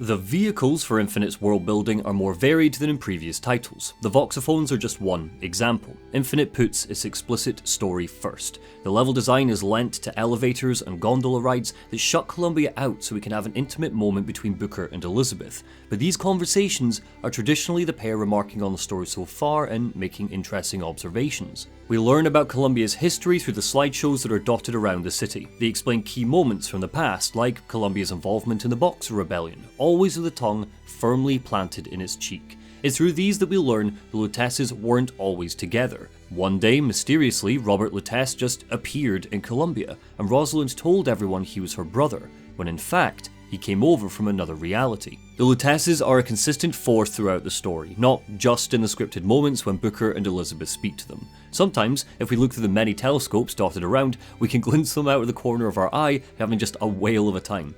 It almost looks like a real ocean. But it's just a set of elaborate pumps and rain catchers. In my Bioshock 1 video, I discussed life cycle simulation. This is where a game's world building teaches us how it exists, how it thrives. Rapture gave us Arcadia to explain where the oxygen and food comes from under the sea, and Columbia continues this trend. On Battleship Bay, we see the pipe system and ring catchers that purify water for the city's denizens. Finkton takes us through factories and workshops where tools and machines are made for Columbia's industrialists. The means through which the city flies, quantum levitation, comes up over and over through voxophones, the slideshows, and physically on the airships we enter. Even towards the end of the game, we need to protect a power source that keeps an airship afloat, which is a crap bit of gameplay, but for the sake of world design, I'm glad that it's here. But most importantly of all, we see how Comstock has been able to manufacture religious zealotry in his cult. Dimwit and Duke sounds an awful lot like Do-Wit and Duke, portraying Booker as a dangerous fool. The slideshows create a state of paranoia when it orders Columbians to be on the lookout for the false shepherd, even creating a sense of doubt in people devoted to Comstock when it asks, "Are you the false shepherd?" In fact, Columbia's propaganda would give even Andrew Ryan a run for his money. There are 3 categories you can break down: Comstocks, Finks, and the Vox Populis, and they all have their own visual identity and messaging. Comstocks concentrates on race, religion, and patriotism, and it dominates the majority of the game. That classic "true patriots have nothing to worry about" messaging is here, the kind you see in many nationalist communities. You could argue that the satire doesn't go far enough. After all, the National Liberty Federation, a Tea Party-styled group, actually stole the mural that declares it is our holy duty to defend against foreign hordes for their own campaign, which, first of all, great look guys, and second, the question needs to be asked, does Infinite not go far enough, or is this just how deranged these cataclysmic morons are? Fink's advertising is more reminiscent to Soviet iconography, showing how that collectivist thought process we looked at in Bioshock 2 can apply to industrialism as well as communism. Your duty to your country is always what comes first. Take pride in the value of hard work, not the outcome. Literal, blue-collared workers point authoritatively, ordering a line of black silhouettes to the next task, removing the identity from the labourers and reserving it for those giving the orders. Finally, we have the Vox Populi. Daisy Fitzroy has taken a leaf out of Atlas's book. The language of her posters is all about taking back what belongs to the workers. Many of them state, "The Vox Populi reclaim this space. She fights fire with fire," meaning Columbia's war isn't just fought with guns, but advertising. On their way to the Greenville jail, a mob of citizens overpowered them. One of the more undervalued parts of Infinite's world building is the radio messaging. The radio host has his own personal storyline. He starts by reporting on behalf of the founders, rattling off dramatic retellings of our in-game actions, but here in Emporia we can find his final broadcast, where Columbia is being abandoned and he worries that the people in power have forgotten him. I wish the audio mixing was better because it's a clever way that Irrational will make Columbia feel consistently alive, even when it's being deserted. The radios are also one of the primary ways we can hear the gorgeous remakes of classic popular songs. The game's focus on revisionism comes through tenfold here, particularly in one of the most famous moments of Infinite, the Barbershop Quartet giving a beautiful rendition of the Bee Gees' God Only Knows. Jeremiah Fink's brother, Albert Fink, gave this Colombian overhaul to many modern songs, having heard them through a tear and decided to plagiarize them. He took classics like Everybody Wants to Rule the World and tried to convince the world that he composed them. Elizabeth. It's her. How are you, Mother? All locked up in there, huh? Looks like you and I have some common ground. Let me do it. No. Let me do it. Ah, and the graveyard in Emporia even shows off how Columbia was built to push the city's economy. It's here that Booker and Elizabeth realise they need Lady Comstock's genetic code to get into Comstock House, so they visit the grave of Lady Comstock. It seems strange at first that the First Lady was buried in such a random spot as Emporia's graveyard. It's the market district, it's here for shopping. Considering how deeply Columbians mourn her, even all these years later, you'd expect her body to be somewhere more distinct. But I think there's a more insidious reason why she's buried here. Her memorial is built inside the Hall of Heroes, a space created to indoctrinate Columbians into feeling more patriotic about the city. many Colombians will visit her exhibit regularly to pay their respect, and whilst they're there, they get a big dollop of Comstock's propaganda at the same time. The same methodology seems to have been applied to Emporia. If a Colombian wants to mourn the lady, they need to walk through Colombia's shopping district with all of its gifts and clothing and flags and posters. Comstock has cynically put his dead wife here because it'll encourage Colombians to shop. And as we learn, 50% of all Colombian earnings go straight to Comstock. He's profiteering off the death of his wife. There is a way to bring her to reason. 3 truths you must discover first. Truths which, in this world, Comstock has destroyed. If only one of you had the power to alter time and space. That would be a blessing, wouldn't it? Emporia is the mightiest of lordoms. Oh, quick plug for my podcast series there. The level is even structured as a hunt for the truth. The Lutesses tell us as much. We need to run around the level and uncover 3 truths if we want to progress. Comstock uses a siphon to channel Elizabeth's power, and she brings through a version of Lady Comstock from an alternate reality.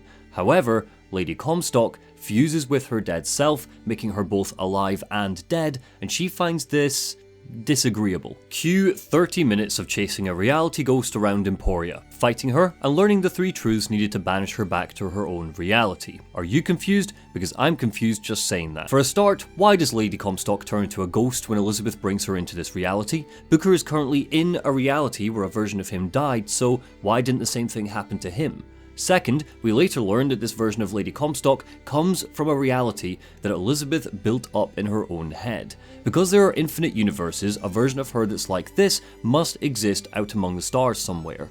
This completely goes against the constants and variables mantra that the game is trying to push, right? The game really hammers home that in this multiverse, there aren't in fact infinite universes, there's a set amount. Millions upon millions, maybe, but Elizabeth shouldn't be able to just create a reality that she can pull people from when she's stressed. Perhaps you think this does make sense in line with the game's rules, and if it does, please drop a comment below and try to explain how this works. But one thing I hope we can all agree on is this is one hell of a curveball to toss the player, and it needs more explanation than the riddle that the Lutesses gave us. Why do you ask what?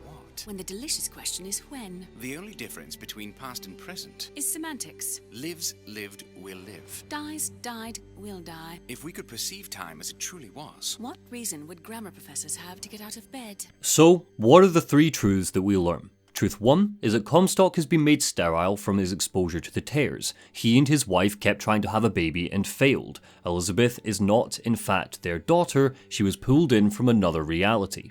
Truth 2 is that Fink murdered the Lutesses on Comstock's orders. In the dead of night, he sabotaged the siphon in their lab, blowing them up. But Truth 3 reveals that this didn't actually kill them. Instead, it turned them into omnipotent gods, both dead and alive, scattered across time and space and able to enter any reality as they saw fit. The first battle with Lady Comstock is solid enough. She's a unique enemy type that can raise the dead somehow, and they shield her from our attacks. She's tough, mainly because she's a massive bullet sponge, but the real problem is in the fact we need to fight her 3 times, and the difficulty curve is suddenly harder than ever. The reason why I don't mind her in a vacuum is because she's so different to the enemies we previously fought, but the repetition gets old quickly. Banishing her back to her old reality, Booker and Elizabeth prepare to enter Comstock House, but not before Songbird returns once again to try and kidnap Elizabeth. Again, despite us still being a Reality 3 and Songbird already having an Elizabeth here to protect. If we're going to talk Songbird, we've got to talk about combat as a whole. So, as we set up for the endgame, let's finally turn our attention to where Infinite makes its most dramatic departure from the rest of the franchise. Come after me if you want. I'm not letting you take her, you hear me? Ah, you feathered piece of shit! I'm not going to... In an effort to save Booker's life, Elizabeth agrees to be taken prisoner by Songbird. In a flash, we're transported to our 4th reality, far in the future, 1984. Comstock is dead, Elizabeth is the new dictator, and the Prophet's vision has come true. Because we didn't save Elizabeth in time, because we were stopped, Elizabeth was locked up and brainwashed for years and years, until she finally gave up hope that we would rescue her. She's now a monster. Reality 4 slices away the Art Nouveau architecture that's defined Columbia so far. It's brutalist now, thick concrete pillars and grey stone overcast our exploration. Comstock House is no longer a grandiose mansion, it's now a prison, an asylum, here to house the many, many Colombians who have become temporarily displaced like Chen Lin was back in his workshop. It's here that we meet a new enemy type, the Boys of Silence, and I can't think of a better spot to discuss stealth and the game's enemy variety. The Boys of Silence are perfectly unnerving in their design. Their helmets seem fused to their skin, leaving nothing but a massive gaping maw that makes it look like they're in constant pain. Good stuff, but Infinite must have stealth mechanics if it wants to avoid moments like this from feeling awkward and gimmicky, and it doesn't. The Boys of Silence behave in a similar way to how the cameras in the previous games did, and that behaviour is in complete opposition to their visual design. They wear huge metal helmets, with horns sticking out either side to show that they're hypersensitive to noise. The way they look makes it seem like we need to pay attention to the sounds we make, but this is cast aside with a big torch sticking out of their nose. Do they rely on sight, or do they rely on sound? This marks my 5th playthrough, and I still can't tell you. Originally, it seems like the Boys of Silence were supposed to be an obstacle elsewhere in the game. It looks like Infinite was going to enact a day-night cycle, and at night, they would roam. The trumpets were designed to recycle sounds and then use them as a weapon, but in the end, their design is a confusing mess. They wear school uniforms, and according to the art book, they're orphans that were twisted and experimented on, much like the Little Sisters were. But you wouldn't know that playing the game, because that information is nowhere to be found. They light up a warning yellow or red if they see you, but there's no way to monitor how aware the Boys of Silence are of our noises, or how loud Booker is being. The same goes for every enemy in the game. I can count on both hands the number of times I tossed possession while hidden, and suddenly every enemy in every reality knew exactly where I was. Either your game has stealth mechanics, or it doesn't. Forcing them into one linear section just ends up being frustrating. This is especially true here, because for the first half of the level there's no ammunition and no vending machines. If a Boy of Silence catches you, the lunatics it sends your way are so spongy that you're going to run out of bullets, meaning you are forced to creep by these little monsters. There's no other option. Your surgery is tomorrow, you know. You better eat. Oh, you still expect DeWitt to burst in and rescue you, don't you? It's been 6 months. 6 months? Elsewhere, Infinite's enemy variety is incredibly distinct. Excluding Lady Comstock and the Boys of Silence because they're just contextual, there are 5 types. The Motorized Patriots, the Firemen, the Handymen, the Ku Klux Klan, and regular grunts that rush or shoot you. One of the things that's really impressive is in the form those grunts will take. Infinite has 4 factions: the CPA, the Vox Populi, Slate Soldiers, and regular citizens. They all come with their own combat dialogue, weapon types, outfits, and models, so you always know who you're fighting. For example, not every Colombian citizen is programmed to fight you, but if you rob a store during a couple of the peaceful sections, a shop owner will grab his shotgun and go for you. Or look at the Vox Populi. Their outfits are handmade, their armor is loose-fitting and can be blasted off of them, diegetically showing us that they're more hardened and have more health. Their reds contrast with the CPA's blues, so when you stumble across them waging war on one another, you know exactly who is who. The Vox's allegiance to Booker changes dramatically depending on which reality he's in. Our first section in Finkton sees us working together. We even get a bollocking by the game if we shoot one of our own, but by the final third, everyone and everything is out to kill us. Come on, Franny. You're a modern woman. Been one like you?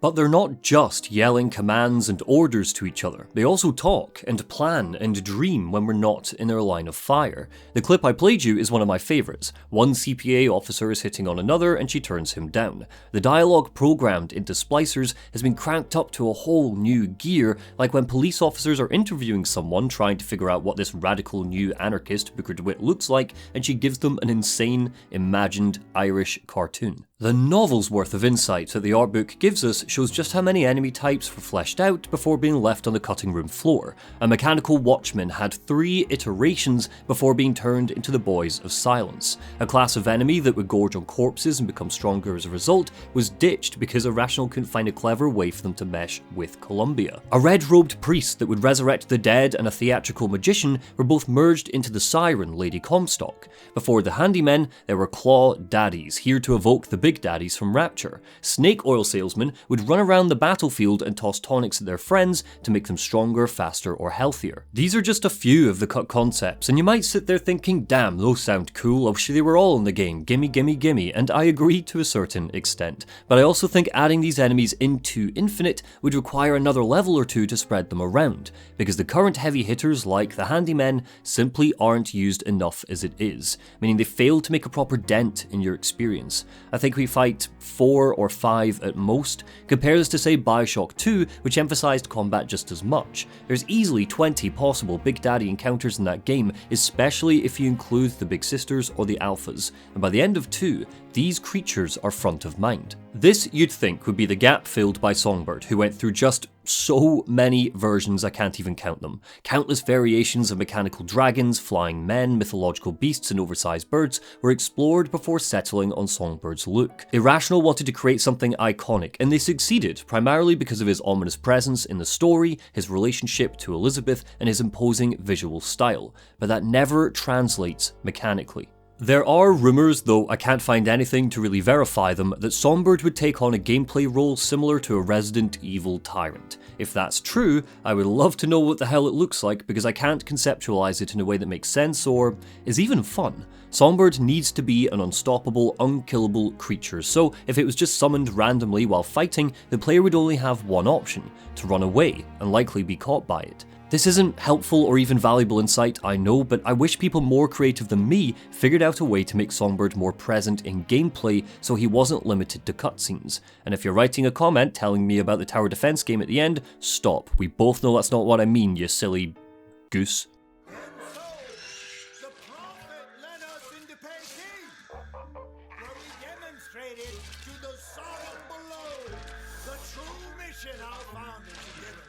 Irrational have given careful thought to why these enemies exist in Columbia, which is always something I appreciate in a Bioshock. The Handymen are heavy lifters for Fink. The Ku Klux Klan are, well, they're the bloody KKK. The motorized Patriots are sleeper animatronics programmed to defend Columbia if a terrorist attacks. The Patriots in particular are a masterclass of enemy design. Their strategy to consider, with an exposed cogwheel sticking out their back. You get to fight a Vox Populi version of them in the form of Abraham Lincoln, tying into how Columbia demonizes the Emancipation President, and if you use possession to get them on side, they suddenly become the ultimate ally during fights.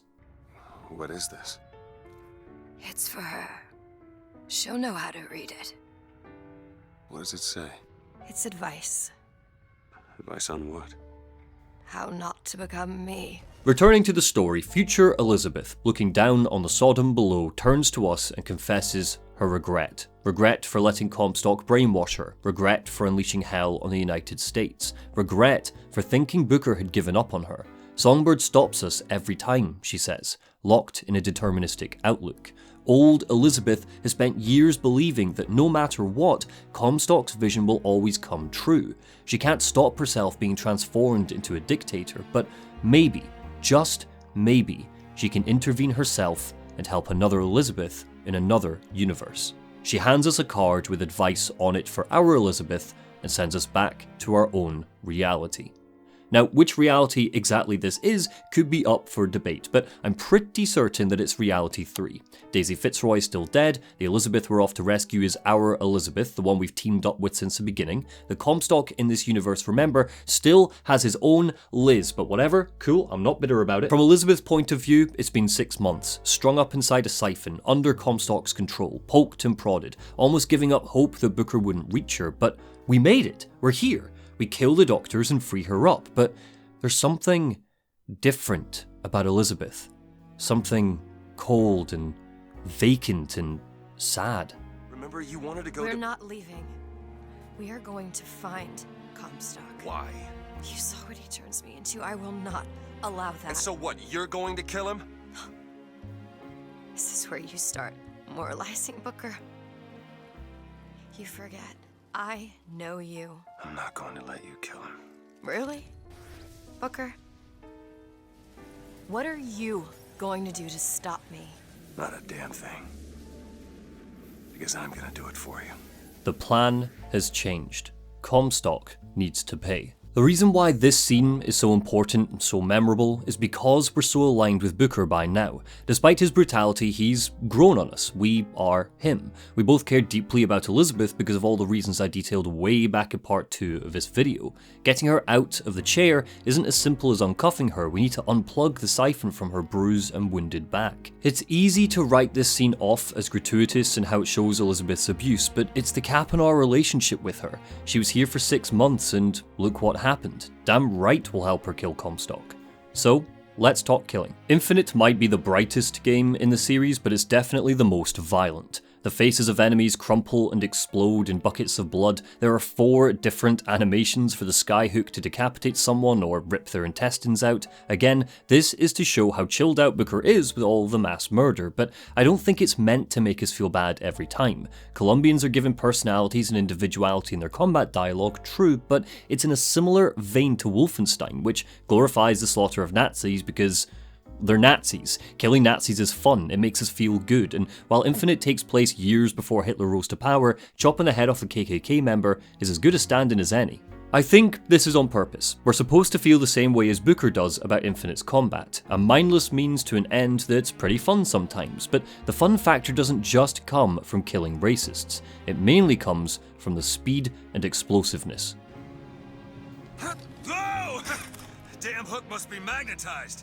The skyhook is one of the most freeing parts of Infinite's combat design. You can magnetically lock to railings and vantage points, launching into the air with a speed and freneticism that keeps battles always feeling fast and anarchic. It's incredibly responsive, with the ability to speed up, slow down, or change direction at will, and nothing feels more powerful than crashing into a Colombian cop at high speed. If you start to feel overwhelmed during the larger fights, there will always be a skyrail next to you that can carry you off to safety. The arenas themselves are littered with oil pools, high ground, and the border of battle expands because Colombians join the fight with airships, so there are extra platforms with resources that essentially spawn the further into the bloodletting you get. The best of Infinite's combat is in environments like these, but something is sacrificed because the battleground is suddenly more spacious. There are no bottlenecks. Rapture's level design, being contained and claustrophobic, had points to funnel enemies into so you could plan and prepare traps that would catch them. The majority of vigors come with a trap alternative, quickly accessible just by holding down L2, but you'll typically find these are a waste of time. Because enemies have so much room to run around, they'll just miss your trap, so you might as well save your energy and salt. There are less superpowers than before, just 8 now instead of the previous 11, but quantity isn't everything, and I think the vigors really concentrate on upping the cool factor. Every power has a time and place, a situation-specific effectiveness to help get the upper hand. Undertow can knock soldiers off enemy airships or dampen firemen. Shock Jockey seriously stuns animatronics and handymen. Return to Sender is perfect for mechanical patriots because you can collect their massive amount of crank gun ammo and send it back to them. Infinite affords 1,000,001 ways to blow a baddie away or blow them up. These vigors get variations too. The upgrades afforded to them are almost always interesting and unique. My favourite go-to was Murder of Crows. I got an upgrade that turned dead bodies into crow traps, so if there were waves of enemies on the way, I'd always use that for a first phase to give myself an advantage. Take it! I enjoy Infinite's combat in so many ways, but I'm going to add my voice to the criticisms that the way it handles weapons is disappointing. In fact, with my wanky hat on, I'd say it's antithetical to the game's message.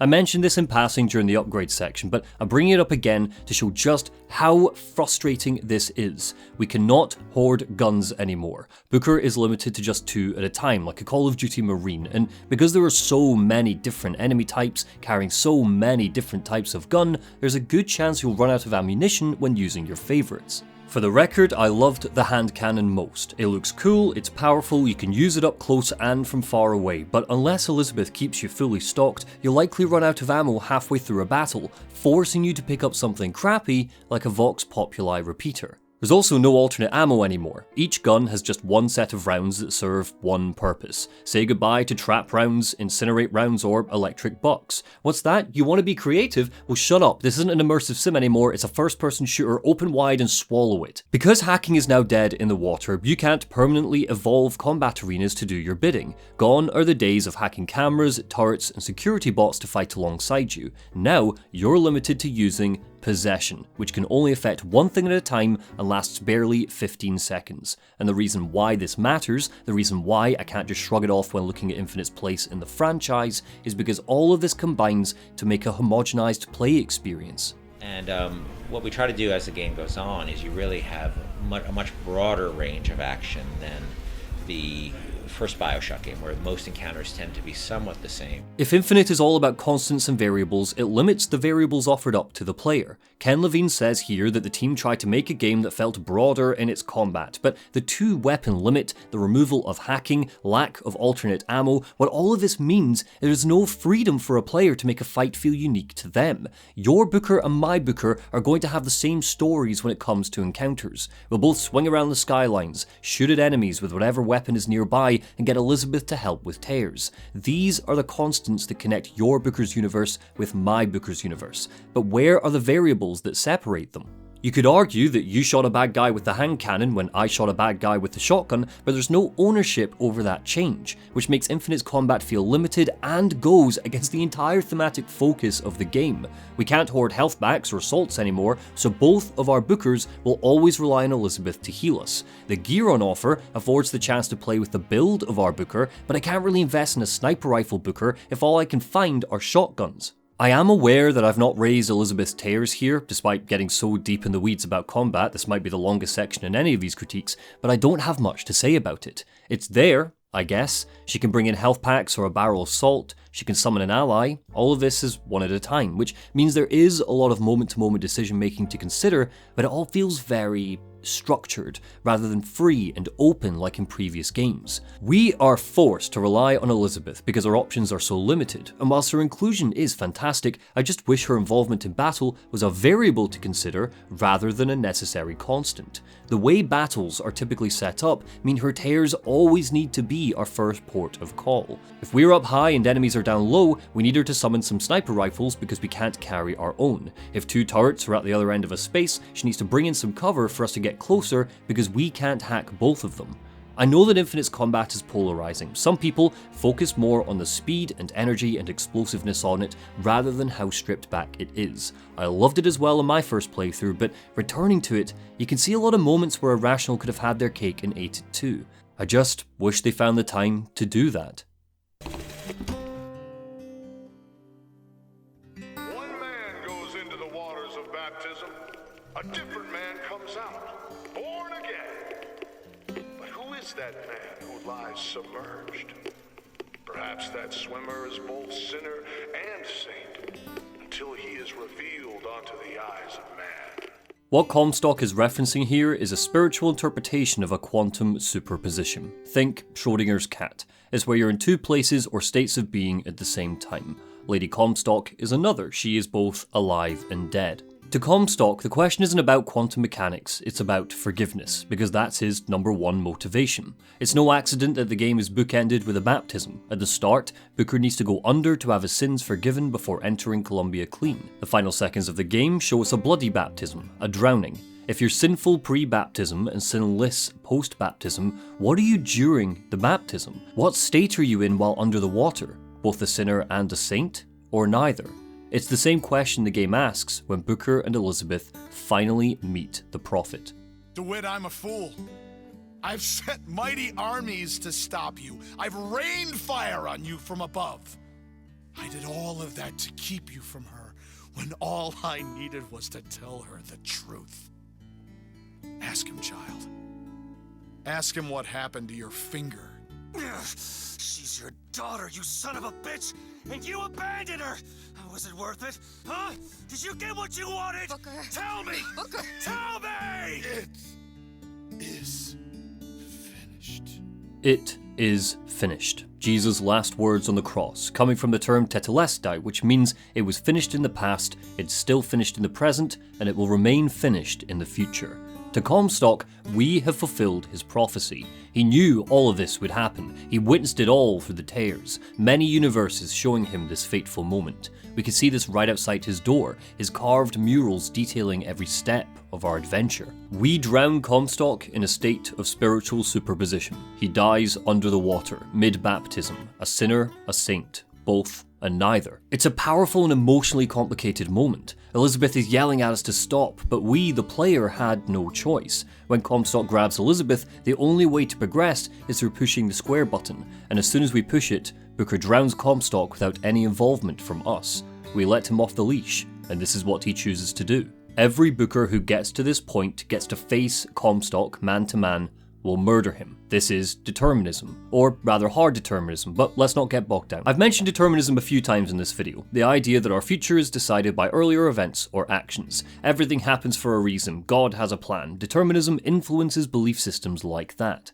Where Infinite builds on determinism is in how it embraces the many worlds theory. This is the theory that there are a whole chunk of universes and realities out there. At the time of Comstock's drowning, we've seen 4 of them. The idea came from Hugh Everett in 1957, and what he has to say about choice is really interesting.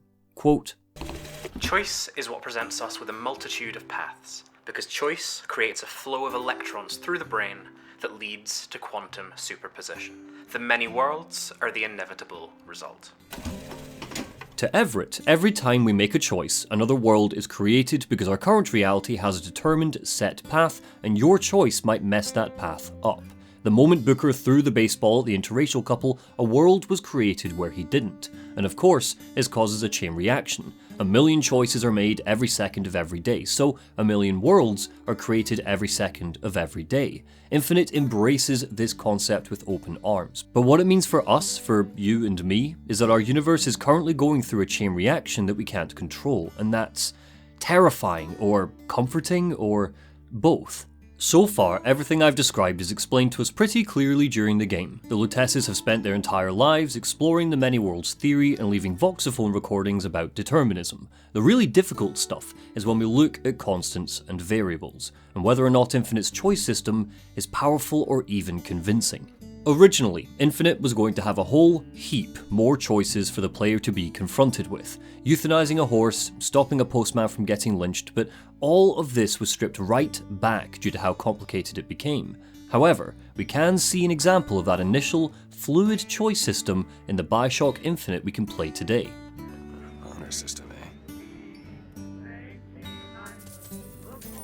When we first wander through Columbia, Booker can find an empty shop with some coins in a hat. A sign next to it says, Honor System, and we can either donate money or steal from the hat. This has no consequences, it's just a thing that we can find, and damn right I'm robbing the racists every time. Elsewhere, our choices are completely binary and restrictive. Kill Slate or don't kill Slate, the bird or the cage, draw your gun or don't draw your gun. These 3 examples do have changes, but they're minor. Elizabeth's choker changes, Booker has a handkerchief wrapped around a bloody hand, or he doesn't. That last one has always sat weird with me because surely it's more powerful to have Booker's hand be stabbed. He's carrying a lot of guilt with him, he literally has so much blood on his hands, and I think taking this visual metaphor away in certain playthroughs weakens the symbolism. The fact these choices are binary relates to Bioshock's constants and variables argument. Every universe has a set of constants that run through it. If this happens, then that will always happen. If Booker gets to Comstock, he will always kill him. According to Hugh Everett, there are 2 types of constants: singular constants and multiversal constants. That second one is what's important, so it's what we're going to focus on. Multiversal constants exist across a number of realities. Some of these are necessary. For example, every reality where Columbia exists must have a Lutece to make it fly. Some of them are random. Every Booker who reaches Columbia will flip a coin and it will land on heads. Where the variables come into play is through the choices we make. It doesn't matter who we throw the ball at, Booker will always be identified as the false shepherd because he's a thicko who doesn't cover up his brand despite seeing a poster that tells him it's what he should do. Elizabeth's choker won't change the path she's on. They're just fun little choices to teach us about constants and variables, as well as to flag Infinite's metatextual themes. Amen.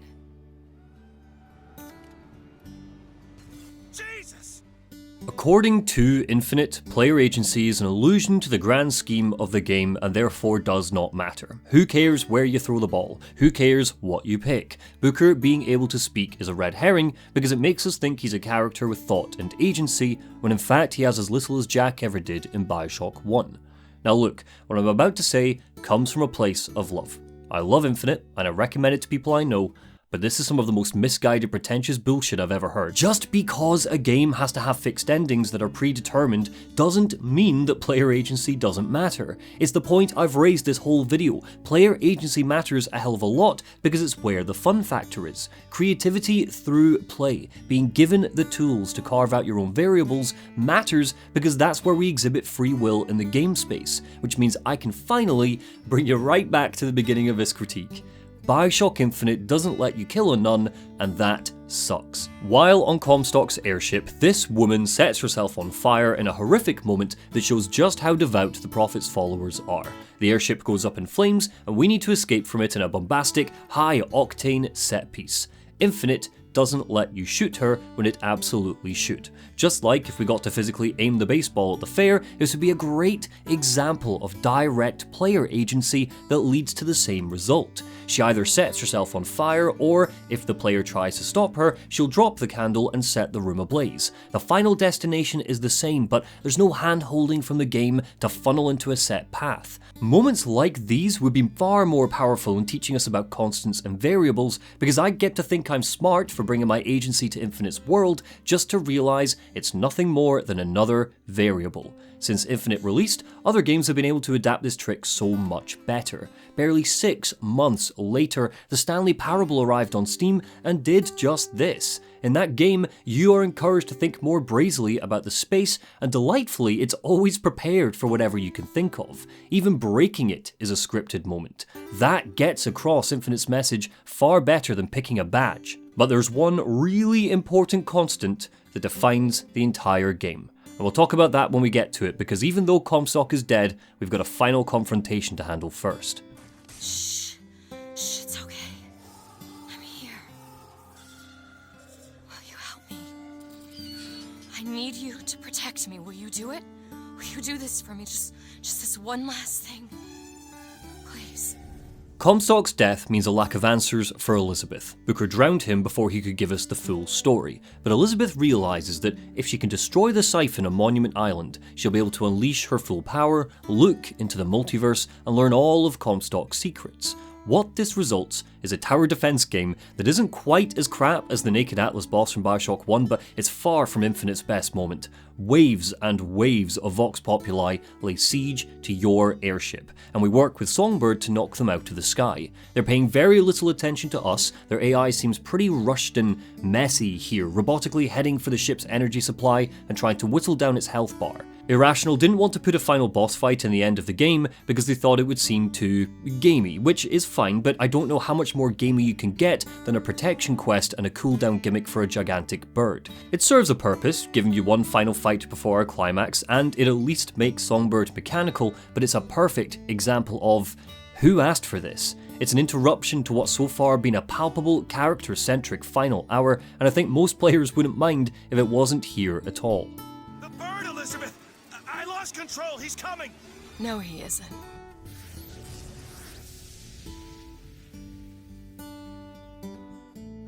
Where is he? Where is he? And suddenly, we're in rapture. Songbird crumples and drowns under the pressure of the sea, engulfed by the void that surrounds Andrew Ryan's city. Another reality, one of many, that shares 3 key constants. There's always a lighthouse. There's always a man. There's always a city. The line that Ken Levine hoped would seal Bioshock off from sequelitis. You could say that this is nostalgia bait, but I've got to disagree. We're in rapture for maybe 30 seconds. What better way to simulate Songbird's death than to crush him in the ocean? Being in rapture puts everything into context for a fan of the series. The similarities we've drawn between Bioshock 1 and Infinite no longer seem like accidents or game-isms. They seem purposeful. Infinite is self-aware. It wanted us to draw these comparisons the whole time. I still get chills thinking about how this moment felt. Songbird's death was sad. Hearing the instrumental rendition of Beyond the Sea made me melancholic. It eases a player in before everything gets topsy-turvy. We see other Elizabeths and Bookers, other lighthouses. Booker's bullheadedness keeps coming up. Nobody tells me where to go, he says. You've already been, Elizabeth replies. Think a dunk in the river's gonna change the things I've done? Let's get out of here. Hey, these doors of yours, they're all tears, right? Well, open one up. Open one up to Paris. I want to be shut of all this. Not until we find Comstock. Comstock's dead! No. He was here. This way. So, here's the twist as far as I understand it. Any corrections? Drop them below.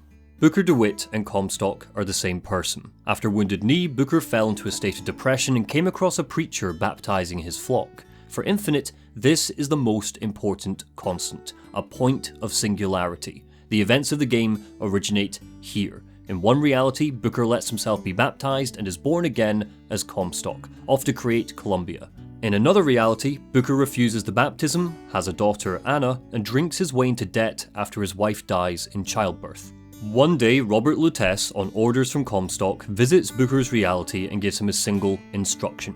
Bring us the girl and wipe away the debt.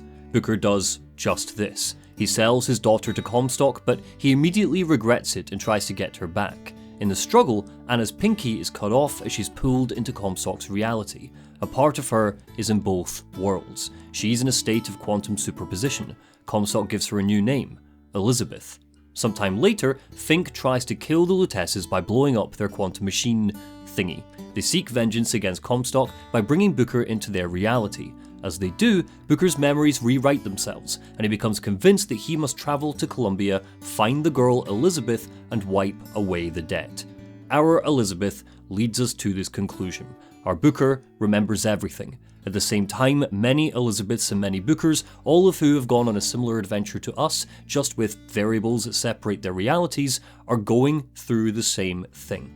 Booker realises that the only way to stop Comstock from ever existing, from creating a racist, revisionist, exceptionalist hellscape in the clouds, is to die back at the point of singularity, the baptism. No Bookers can leave that moment, baptised or otherwise, because the circle will be unbroken. Across time and space, every Elizabeth who is in a position to take Booker on this journey and erase him does, and in doing so, they reach their own destinations. If Booker dies at the baptism, he never has Anna, and Comstock never has Elizabeth. It's not just an act of self-sacrifice for Booker, but for Elizabeth as well. And all of ours. Smother him in the crab. Smother, smother, smother, smother. Before the choice is made. Before you are reborn. And what name shall you take, my son? He's Zachary Comstock. He's Booker DeWitt. No. I'm both. If Elizabeth is the heart of Infinite's story, Booker represents its biggest question. In a determinist universe, are we morally responsible for our actions? I think the game has a pretty stark stance on this. It argues that moral responsibility is shared across the multiverse. Booker is responsible for all of Comstock's crimes. They are the same individual across every universe, just with small changing variables. It's why Elizabeth chooses to drown him. Is it possible for there to be a Booker DeWitt who's a hero, who does good? Sure, maybe far off there's a Booker who never goes to Wounded Knee, but the game gives us a heroic Booker, the revolutionary martyr who appears to do good when he's really only in it for himself. Comstock's death by baptism is a microcosm for how impossible it is for him to find forgiveness. Not only does he die in a state between, he exists in it. Every passing minute that Booker is in his reality, both versions exist in a state of quantum and spiritual superposition. Comstock thinks his baptism wiped clean the massacre at Wounded Knee, but mere feet away from him exists a version of himself that did not take that baptism. In an incredibly depressing ending, that's at least something to cling to, that our big bad dictator dies not achieving the forgiveness he was so desperate to find. Then there are the variables. Old Elizabeth from the future is a tyrant because she gives over to a hellish belief in determinism, that nothing can be changed and all roads lead to this version of her. The bird or the cage, it doesn't matter because the end result is always the same. But she succeeds where the game doesn't. She chooses to pick a third option. She breaks the rules. She reaches out to her past self in a last-ditch attempt to create a new future, and that attempt results in our final Elizabeth.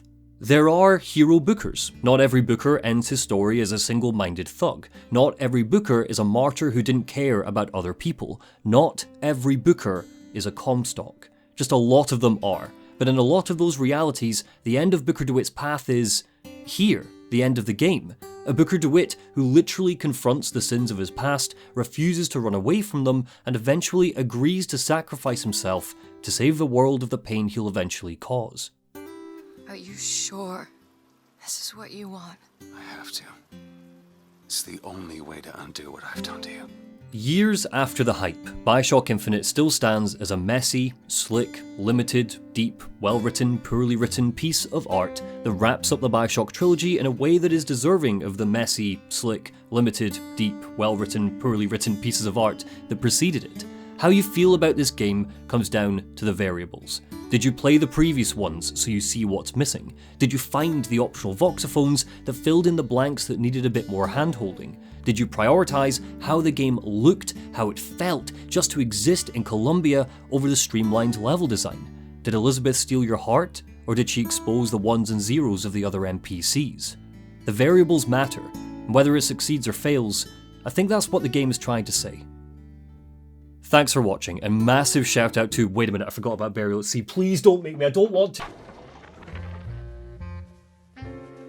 Infinite doesn't end with the baptism. After the credits, we're treated to a small scene. One final Booker in his office. He opens the door to his daughter's bedroom, and we see a crib, but it fades to black before we see her. It's all open to interpretation. Infinite's final gift to the player. One last question.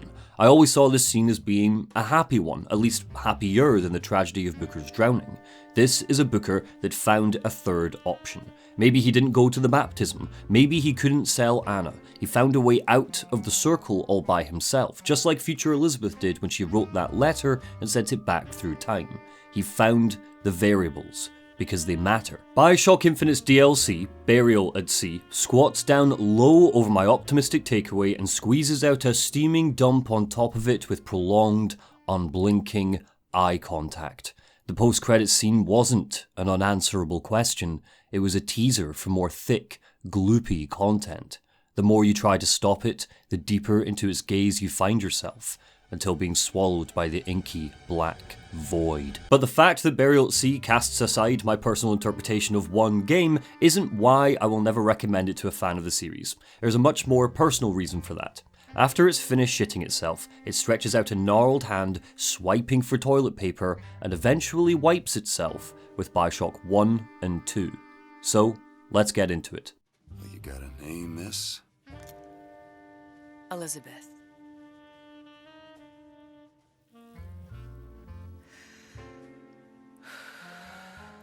You can call me Elizabeth. What can I do for you? There's a girl who needs to be found. Maybe you've seen her. This girl's dead. The Noire presentation is what defines Burial at Sea. Elizabeth's in a fancy new outfit. Booker lights her cigarette with the incinerate plasmid. The blue tones of the underwater city contrast with the neon lights to bring us right back to the feeling the first game gave us. Just like Infinite, Burial at Sea opens with questions. Why is Booker in Rapture? Who is the missing girl Sally, and why is she important? Is this our Elizabeth from the base game? Is this the Rapture from Bioshock 1? Well, the answer is, I guess? In the 6 months between the release of Episode 1 and Episode 2, Ken Levine charged onto a press tour where he answered eager questions from fans and games journalists alike. They were the most common questions he was asked. Are you saying that our Elizabeth was in Rapture during the fall? Is this the same Rapture that Jack would eventually come to? Yes, was his answer. But there's a reason why people had to ask those questions. To fans of the first two games, there's something different about Rapture. As Elizabeth and Booker start their investigation into the disappearance of Sally, we get to see the city in its heyday. It's New Year's Eve, 1959. In less than 24 hours, Artlist and his men will bomb the Kashmir restaurant. The doomsday clock is counting down. It's glorious to see the city before the fall. It is. Every NPC looking out across the ocean or debating objectivist philosophy has something insightful and interesting to say, and the little details are still on show. We can wander Market Street and High Street for up to an hour before we need to progress the story. If we gamble on the slot machines, Elizabeth will tut at us. We can buy wine from a merchant and he'll arch an eyebrow, commenting on DeWitt's well-documented drinking problem. We finally get to see what the point of Houdini splicers were. They were a serving class. Some of them can even walk on air. Oh, At least on the remastered collection, the game loves to bug out. It's the least technically polished title in the franchise. At numerous points, I'd simply get stuck on furniture, or stuck in Elizabeth, or stuck in a room because the next area wouldn't load, staring off into the eternal airlock of death. Technical hitches I can forgive. It's a DLC that was turned around pretty quickly, and they built Rapture from the ground up, refusing to reuse assets from the original game. But it's in that refusal that the inconsistencies start to show. The architecture forgets which period of Art Deco Rapture took from. The first and second games concentrated on sharp angles and geometric shapes. It was 1920s New York beneath the sea, harking back to just how long it took Andrew Ryan to build the city and the game's emphasis on larger-than-life industrial titans. But here, the way spaces and buildings are constructed are inconsistent, taking more from 1960s Art Deco with smooth curves and spacious corridors that don't belong in Bioshock 1's Rapture. Stuff like the vents that the Little Sisters crawl through have changed as well, suddenly with hatches and doors that can lock them in, which was never here before. Which business do you represent, sir? Business? Yes, which business? DeWitt Investigations. Mr. Cohen does not truck with private detectives. Masks of invitation went to artists and craftsmen alone. I'm with the artist struggle. We're expected. No mask, no entry. Burial at Sea just casually ignores the depth of its first game. When we explore some of Sander Cohen's art, we see a gross misunderstanding of what Rapture's art scene was. Andrew Ryan was anti-unconscious art. There's an audio diary where he rants about how much he hates it that I raised in my Bioshock 2 critique. He liked Sander Cohen because Cohen was an objectivist artist. He was insane, but he at least had a consistent approach to his work. However, when we enter the artist's struggle to get a mask and access his gala, we see Sander Cohen artwork that is unconscious art. Look at these thick swipes and squiggles. This is the furthest thing from objectivist art you could point to, and the bloody curator makes it out like it's one of his best pieces. Plasmids are now vigors in all but name. Devil's Kiss, Bucking Bronco, they're all suddenly here now with flashy advertisements when they shouldn't be. They've replaced their counterparts completely, even down to the names. Electrobolt is now called Shock Jockey. Old Man Winter has replaced Winter Blast. Booker's armed and dangerous with the hand cannon, a great gun, but one that was specifically modelled as an advanced 1912 weapon. Infusions have replaced gene tonics because they were an infinite, so might as well chuck them in here as well. A skyhook. Skyhook? You mean the air grabber? Kids use them to ride around up on the pneumo lines. Oh, shut the fuck. Later we learn that Skyrail suddenly just exists now, as if Columbia has warped and bled into Rapture without any reason given, and as a result, all of the spaces need to be wider than they ever were before as an excuse for them. It's scoffed away as constants and variables, but this has never been a variable of our Rapture. The odd additions aren't just limited to how the DLC messes with Rapture's continuity, it tears into infinites as well. This is a nitpick, but Elizabeth smokes now, despite finding it disgusting back in Columbia. She could pull samurai through tears, so I guess we're expected to believe there's a feudal Japan under the ocean in another reality. Booker starts having bizarre flashbacks, and his memories start to meld, despite the fact Infinite clearly pointed out that this only happens if you're in a universe with another version of yourself. Rapture didn't have another Booker prior to him coming here, so why is his nose bleeding?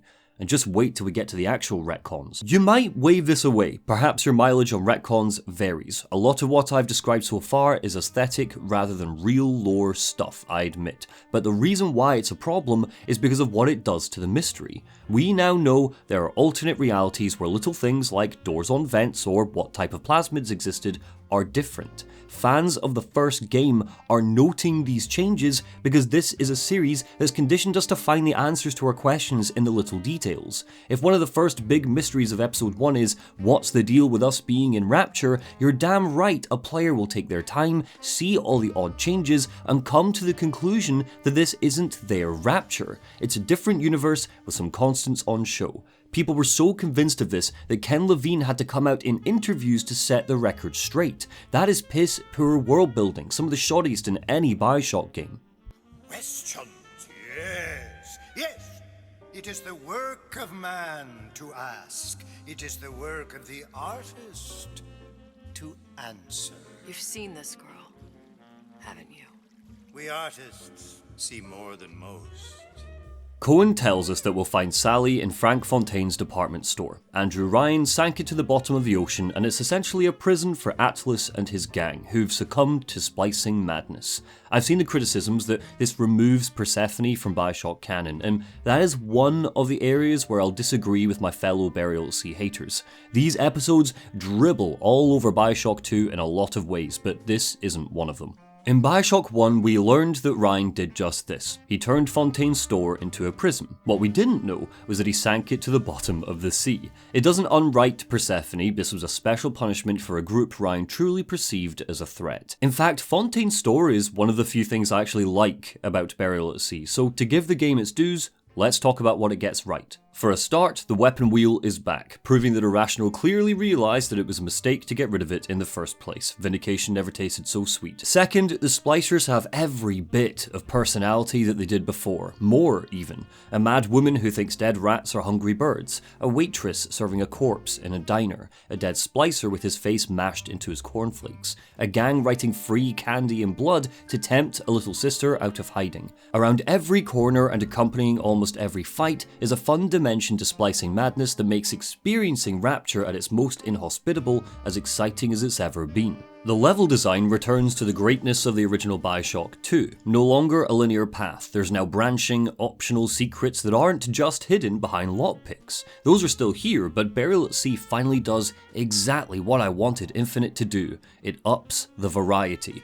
Both episodes have vents to crawl through, a central space with a tree-like design philosophy, and best of all, we can use our plasmids to progress again. Fontaine Plasmids, a shop that we can break into to nab Shock Jockey, is a spacious, completely optional area. We don't need Shock Jockey to beat the DLC, but if we get our hands on it, we can use it on a control pad to unlock a shortcut, and shock sockets to get into new areas with audio logs or ammo. The same goes for Old Man Winter, which is necessary to progress, but this too can be used to unlock optional pathways. In other cases, the passcodes have returned, where audio logs give us the codes to doors. These are as simple and fetch questy as they've ever been in the other games, but at least they're back, so you're not staring at Elizabeth's arse while she lockpicks a door for the 200th time. And those pathways aren't barren. Most of them have some unique environmental storytelling to flesh out just how far Fontaine's goons have fallen. One of my favourite moments is here. Really? You mean it? I tried so hard to reduce to fit into this gown. I just wanted to look beautiful for you. I knew right away, silly. Right there at the Cashmere. You were sitting with that horrible girl. What was her name? If you miss finding these plasmids in the world, you can buy them later on at a vending machine for an extortionate price, which incentivizes exploration, but also gives the player a plan B. It's mainly in the mission structure that we can find the fun. Towards the end of episode 1, your task is simple but expansive. Booker and Elizabeth find Sally in the department store, but she escapes into one of the vents. We need to work through a Rapturian shopping mall, finding 6 of these vents and closing each one to funnel her out. Because the structure is as multi-paneled as similar missions in the original Bioshock, it means we get to soak down here, finding secret audio logs like Sandra Cohen's response to a bad review, or an undercover agent that betrayed Frank Fontaine and then got locked down here with the men he stabbed in the back. The level design and the structure and the enemies are where Burial at Sea holds your attention. It's the opposite of Infinite, which relies heavily on its story and characters to carry you through combat that starts to feel lackluster and levels that feel limited. Burial at Sea gives you fun gameplay that goes back to the creativity of the original, but sours the milk when it comes to the world building and writing. It all starts to go wrong in the final minutes of episode 1. Sally, come on. I'm gonna get you out of here. Sally! Come out here right now! Sally. No. Sally has been turned into a little sister. She was an orphan that Booker looked after for a couple of months, but one night she was kidnapped while he got drunk at a casino. She won't come out of the vent, so Elizabeth decides to boil her alive to try and force her out. As Booker tries to rescue her, a Big Daddy comes crashing into us for a quick boss fight. Kicking its ass, we get the big, fat twist of Burial at Sea's first episode. because there always has to be a twist. It turns out that the post-credit scene was from the perspective of a booker who sold his daughter to Comstock, again, but the handover went horribly wrong, and Anna DeWitt was beheaded. Comstock fell into a state of depression, and he begged the Lutesses to send him to a reality where he'd forget. They opted for Rapture. The Booker of Burial at Sea isn't Booker. We've been playing as Comstock. When our Elizabeth drowned Booker at the end of Infinite, that made it so she would never exist. But Elizabeth is an omnipotent, reality-warping god queen. She can be everywhere and nowhere all at once. So, moments before Booker's last breath, she could bounce out of that reality and go and live her life across the multiverse, so long as she always came back to finish the job. She decided to spend that time on a quest for revenge, hunting down the last remaining Comstocks and killing them herself. This is the Elizabeth from Bioshock Infinite, but it's not the Elizabeth we know and love, as Elizabeth is cold and cruel and petty and boils little girls in vents. In a 2013 interview with Eurogamer, Ken Levine said, quote, "We wanted to show Rapture when it was fully alive, but do it in the context of an interesting story, not just to go back and talk about midichlorians." At the risk of teaching my granny to suck eggs, this is a reference to the Star Wars prequels that went back and introduced plot elements to the timeline that undermined a lot of what people loved about the originals.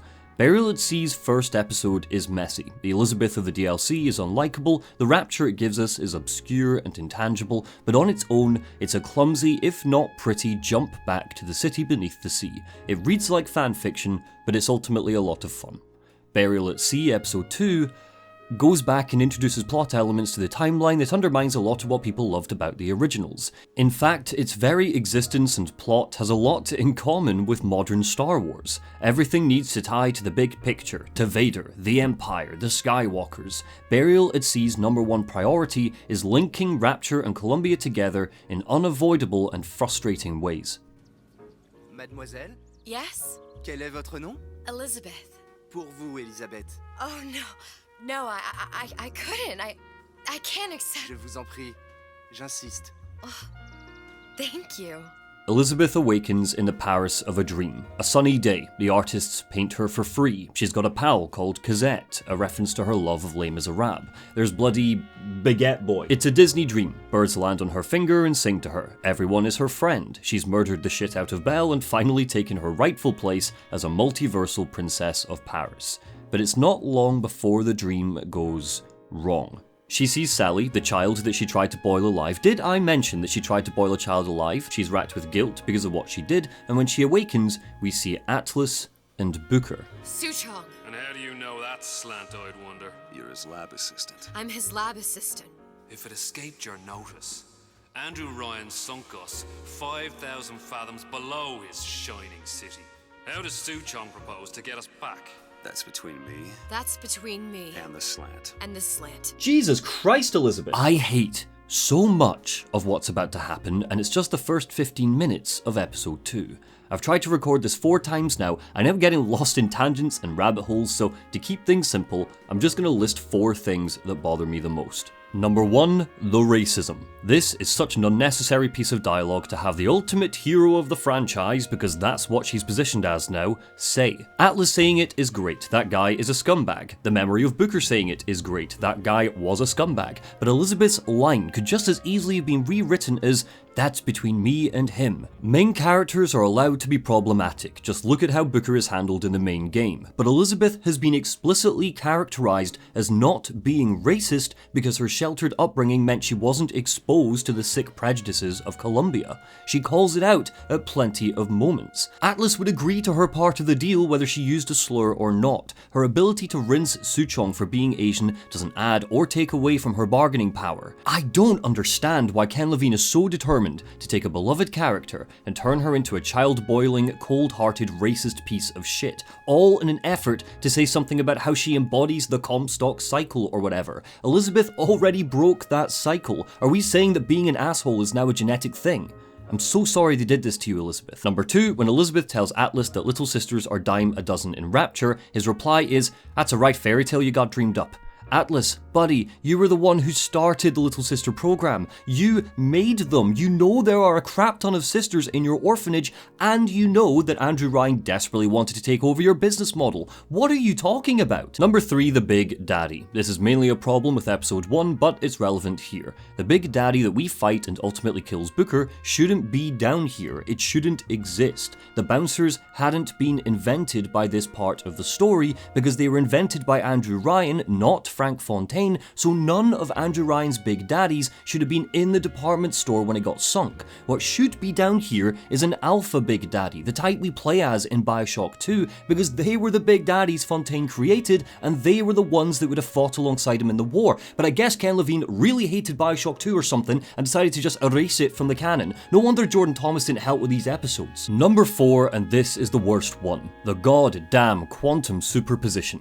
It turns out that right after the Big Daddy killed Booker, it also killed Elizabeth. She died in Rapture, and that caused her multiversal persona to collapse. She can no longer be everything everywhere all at once. She's lost her powers in a weak effort to take that mechanic away from the player. Now we're controlling her. I don't care about that though. What I care about is that this unwrites the ending of Bioshock Infinite. Remember, in the split second before Booker's death, Elizabeth could go anywhere, do anything for as long as she liked, as long as she always came back to Booker's baptism to finish the job.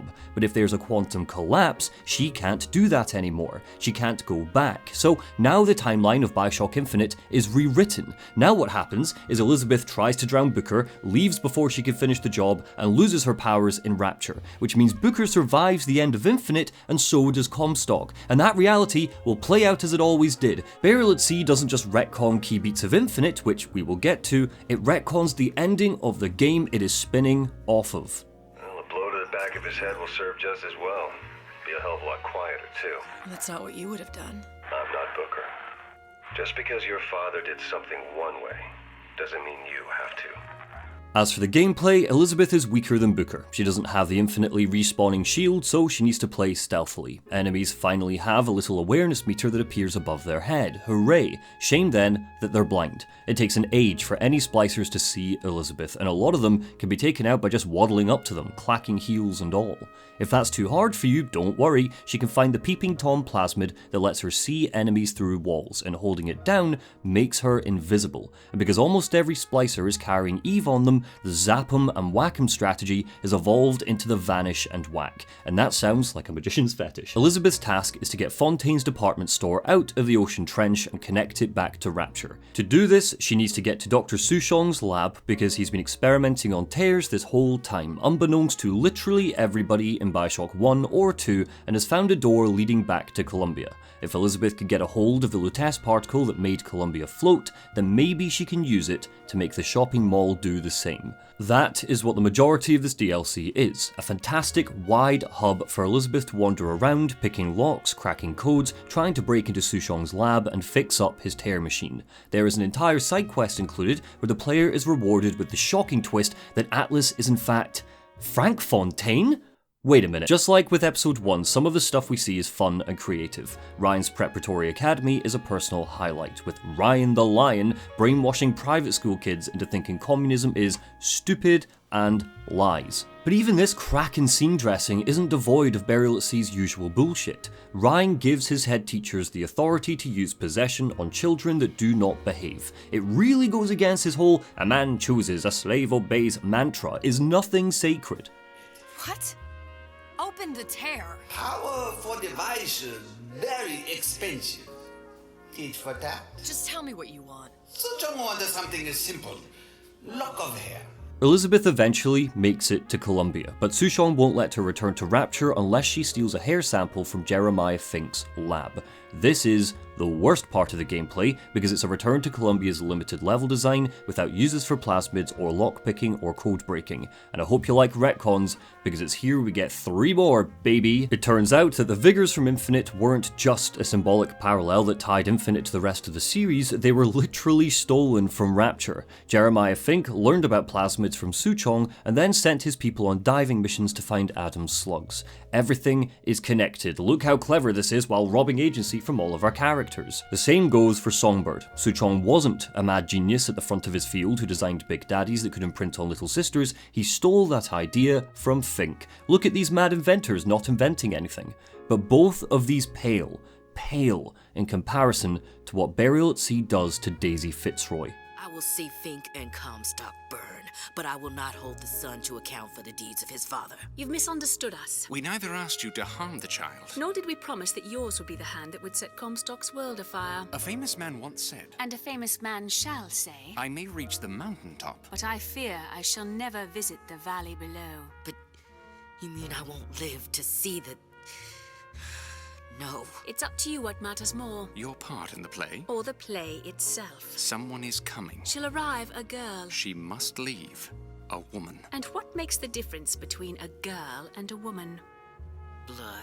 Every single thing I said earlier about Daisy Fitzroy is undone with just a couple of lines of dialogue. If you need evidence that Burial at Sea's second episode was written as a response to criticisms of Infinite, this is as far as you need to look. Turns out, Fitzroy wasn't a fiery leader for the revolution who justifiably fell into the violent cycle that's Infinite's thematic focus. She was a gosh darn wide-eyed goody two-shoes that wouldn't harm a hair on a little boy's head. But the Lutesses appeared in their omniscience and told her the only way to end the revolution would be to make herself look like a villain, so Elizabeth could cobble together a character arc. In an effort to make Fitzroy's death less problematic, Ken Levine somehow made it worse. He cut off Daisy's head and put it in a fridge to further the characterization of our white protagonist. What are you doing, Ken? Burial at Sea contradicts so much of what we understand from the previous games that it's just incompatible with the rest of the series. I'd argue that it forces you to pick one. Either Burial at Sea is canon or the rest of the franchises, and that's not a position your last hurrah should be in. Do you know what they call someone who enters a man's home uninvited? A thief. And I do not remember inviting you into my city. Getting the hair sample for Suchong, we get our final cameo, Andrew Ryan. It wouldn't be a Bioshock prequel without Andrew Ryan taunting us on a big screen, right? In a vacuum, this is a pretty cool scene. Ryan tries to bargain with Elizabeth, offers her a job if she comes to work for him, and when Elizabeth bests his men, he acquiesces. He lets her go because, in Elizabeth's words, the better man won. But the cracks in why exactly Burial at Sea exists have opened to a chasm by now, so it all just feels shallow. If Bioshock Infinite was positioned to be the Bioshock to end all Bioshocks, right down to its shocking ending and meta-commentary on the franchise, why was Burial at Sea made? Episode 2 tells us. It was made because Irrational wanted to go back to Rapture and their shiny new engine. It wanted to give us a who's who of famous figures in the series' history. Cohen, Artlist, Suchong, Ryan. There is no fresh air blowing through Rapture's tunnels. It's the stale breeze of artificially grown trees. Elizabeth comes across objects that would eventually play a role in Jack's adventure. The bathysphere he arrives in, the golf club that kills Andrew Ryan, that magically teleports from Atlas's secret room to Ryan's office, I guess. And whenever she touches them, she gets a flash of the future, of Jack's future. The tone of these moments turns these objects into religious artifacts that will eventually be wielded by Rapture's one true saviour. Father Simon Wales would be having a field day if Bioshock 2 hadn't been erased from the canon. To me, all of this is just pandering that weakens Bioshock 1. Our deal was to get you out of prison. What, did you expect me to win your war for you too? I'd tend to your own knitting if I were you. Now, darling, being that you were Suchong's lab assistant and all, why not tell me where me ace in the hole went? Elizabeth uses the particle to raise the department store out of the depths. She's unleashed Atlas and his goons upon Rapture, but Atlas, being a complete monster, captures Elizabeth and tortures her. He's looking for what he calls the ace in the hole. A long, painful 10-minute cutscene plays out where Elizabeth is beaten, tortured, and Atlas starts to perform a transorbital lobotomy on her. It's grotesque fan service. Atlas didn't get a proper villain monologue like Andrew Ryan or Sophia Lamb did, so let's strap Elizabeth to a chair and have him decimate her. That's what the fans wanted, right? Right? I'm so sorry they did this to you, Elizabeth. It isn't until Atlas threatens Sally with a lobotomy that Elizabeth agrees to help, remembering where the ace is because she once saw through all the doors, all moments and all realities. It's in Suchong's clinic, so Atlas sends her out to grab hold of it. Her final mission. Big monster, safe monster. It's okay, please. I don't know how to help him. He needs Adam. I don't have any of that. I don't know what to do. Going to die. Not fair. We can help. Burial at Sea has already lost the plot by this point. It's taken away the agency of Rapture's greatest scientist, made Artlist an incompetent boob, disregarded Bioshock 2's relevance, transformed Daisy Fitzroy into a doe-eyed victim of Elizabeth's character arc, rewritten the end of Bioshock Infinite, and reduced Elizabeth to a shell of herself. But it also retcons its own story. Entering Suchong's clinic, Elizabeth finds an injured Big Daddy. Suchong can't find a way for it to imprint on the Little Sisters, but don't worry, Elizabeth has a plan. She tells the Little Sisters it's injured, and they form an emotional bond through empathy. Not science, not experiments, just good old-fashioned empathy. According to Burial at Sea Episode 2, Elizabeth is the sole reason why Big Daddies are able to form a bond with Little Sisters. Ken, pal, Big Daddies have already imprinted on the Little Sisters. That was the entire plot of Bioshock 2. Delta was the first one to form a relationship with one of the girls. But sure, I get it, man. Clearly you didn't play Bioshock 2. Fine. But why did this Big Daddy attack Booker then? It's protecting a little sister. It's clearly bonded with Sally. You know what? Andrew Ryan said I was a rube. But he was wrong. I'm not the rube, Atlas. You are. Grabbing the ace in the hole, Elizabeth immediately translates it. Would you kindly? Atlas has sent her to get the activation phrase for Jack. She's played an instrumental role in handing him the key that kickstarts Bioshock 1. But she's okay with that. As Atlas bludgeons her to death in a dark room far away from home, far away from her friends, from love, from warmth, from Booker, from Songbird, Elizabeth smiles. She's okay with this, because she knows that her actions in this moment will lead to Jack rescuing the Little Sisters.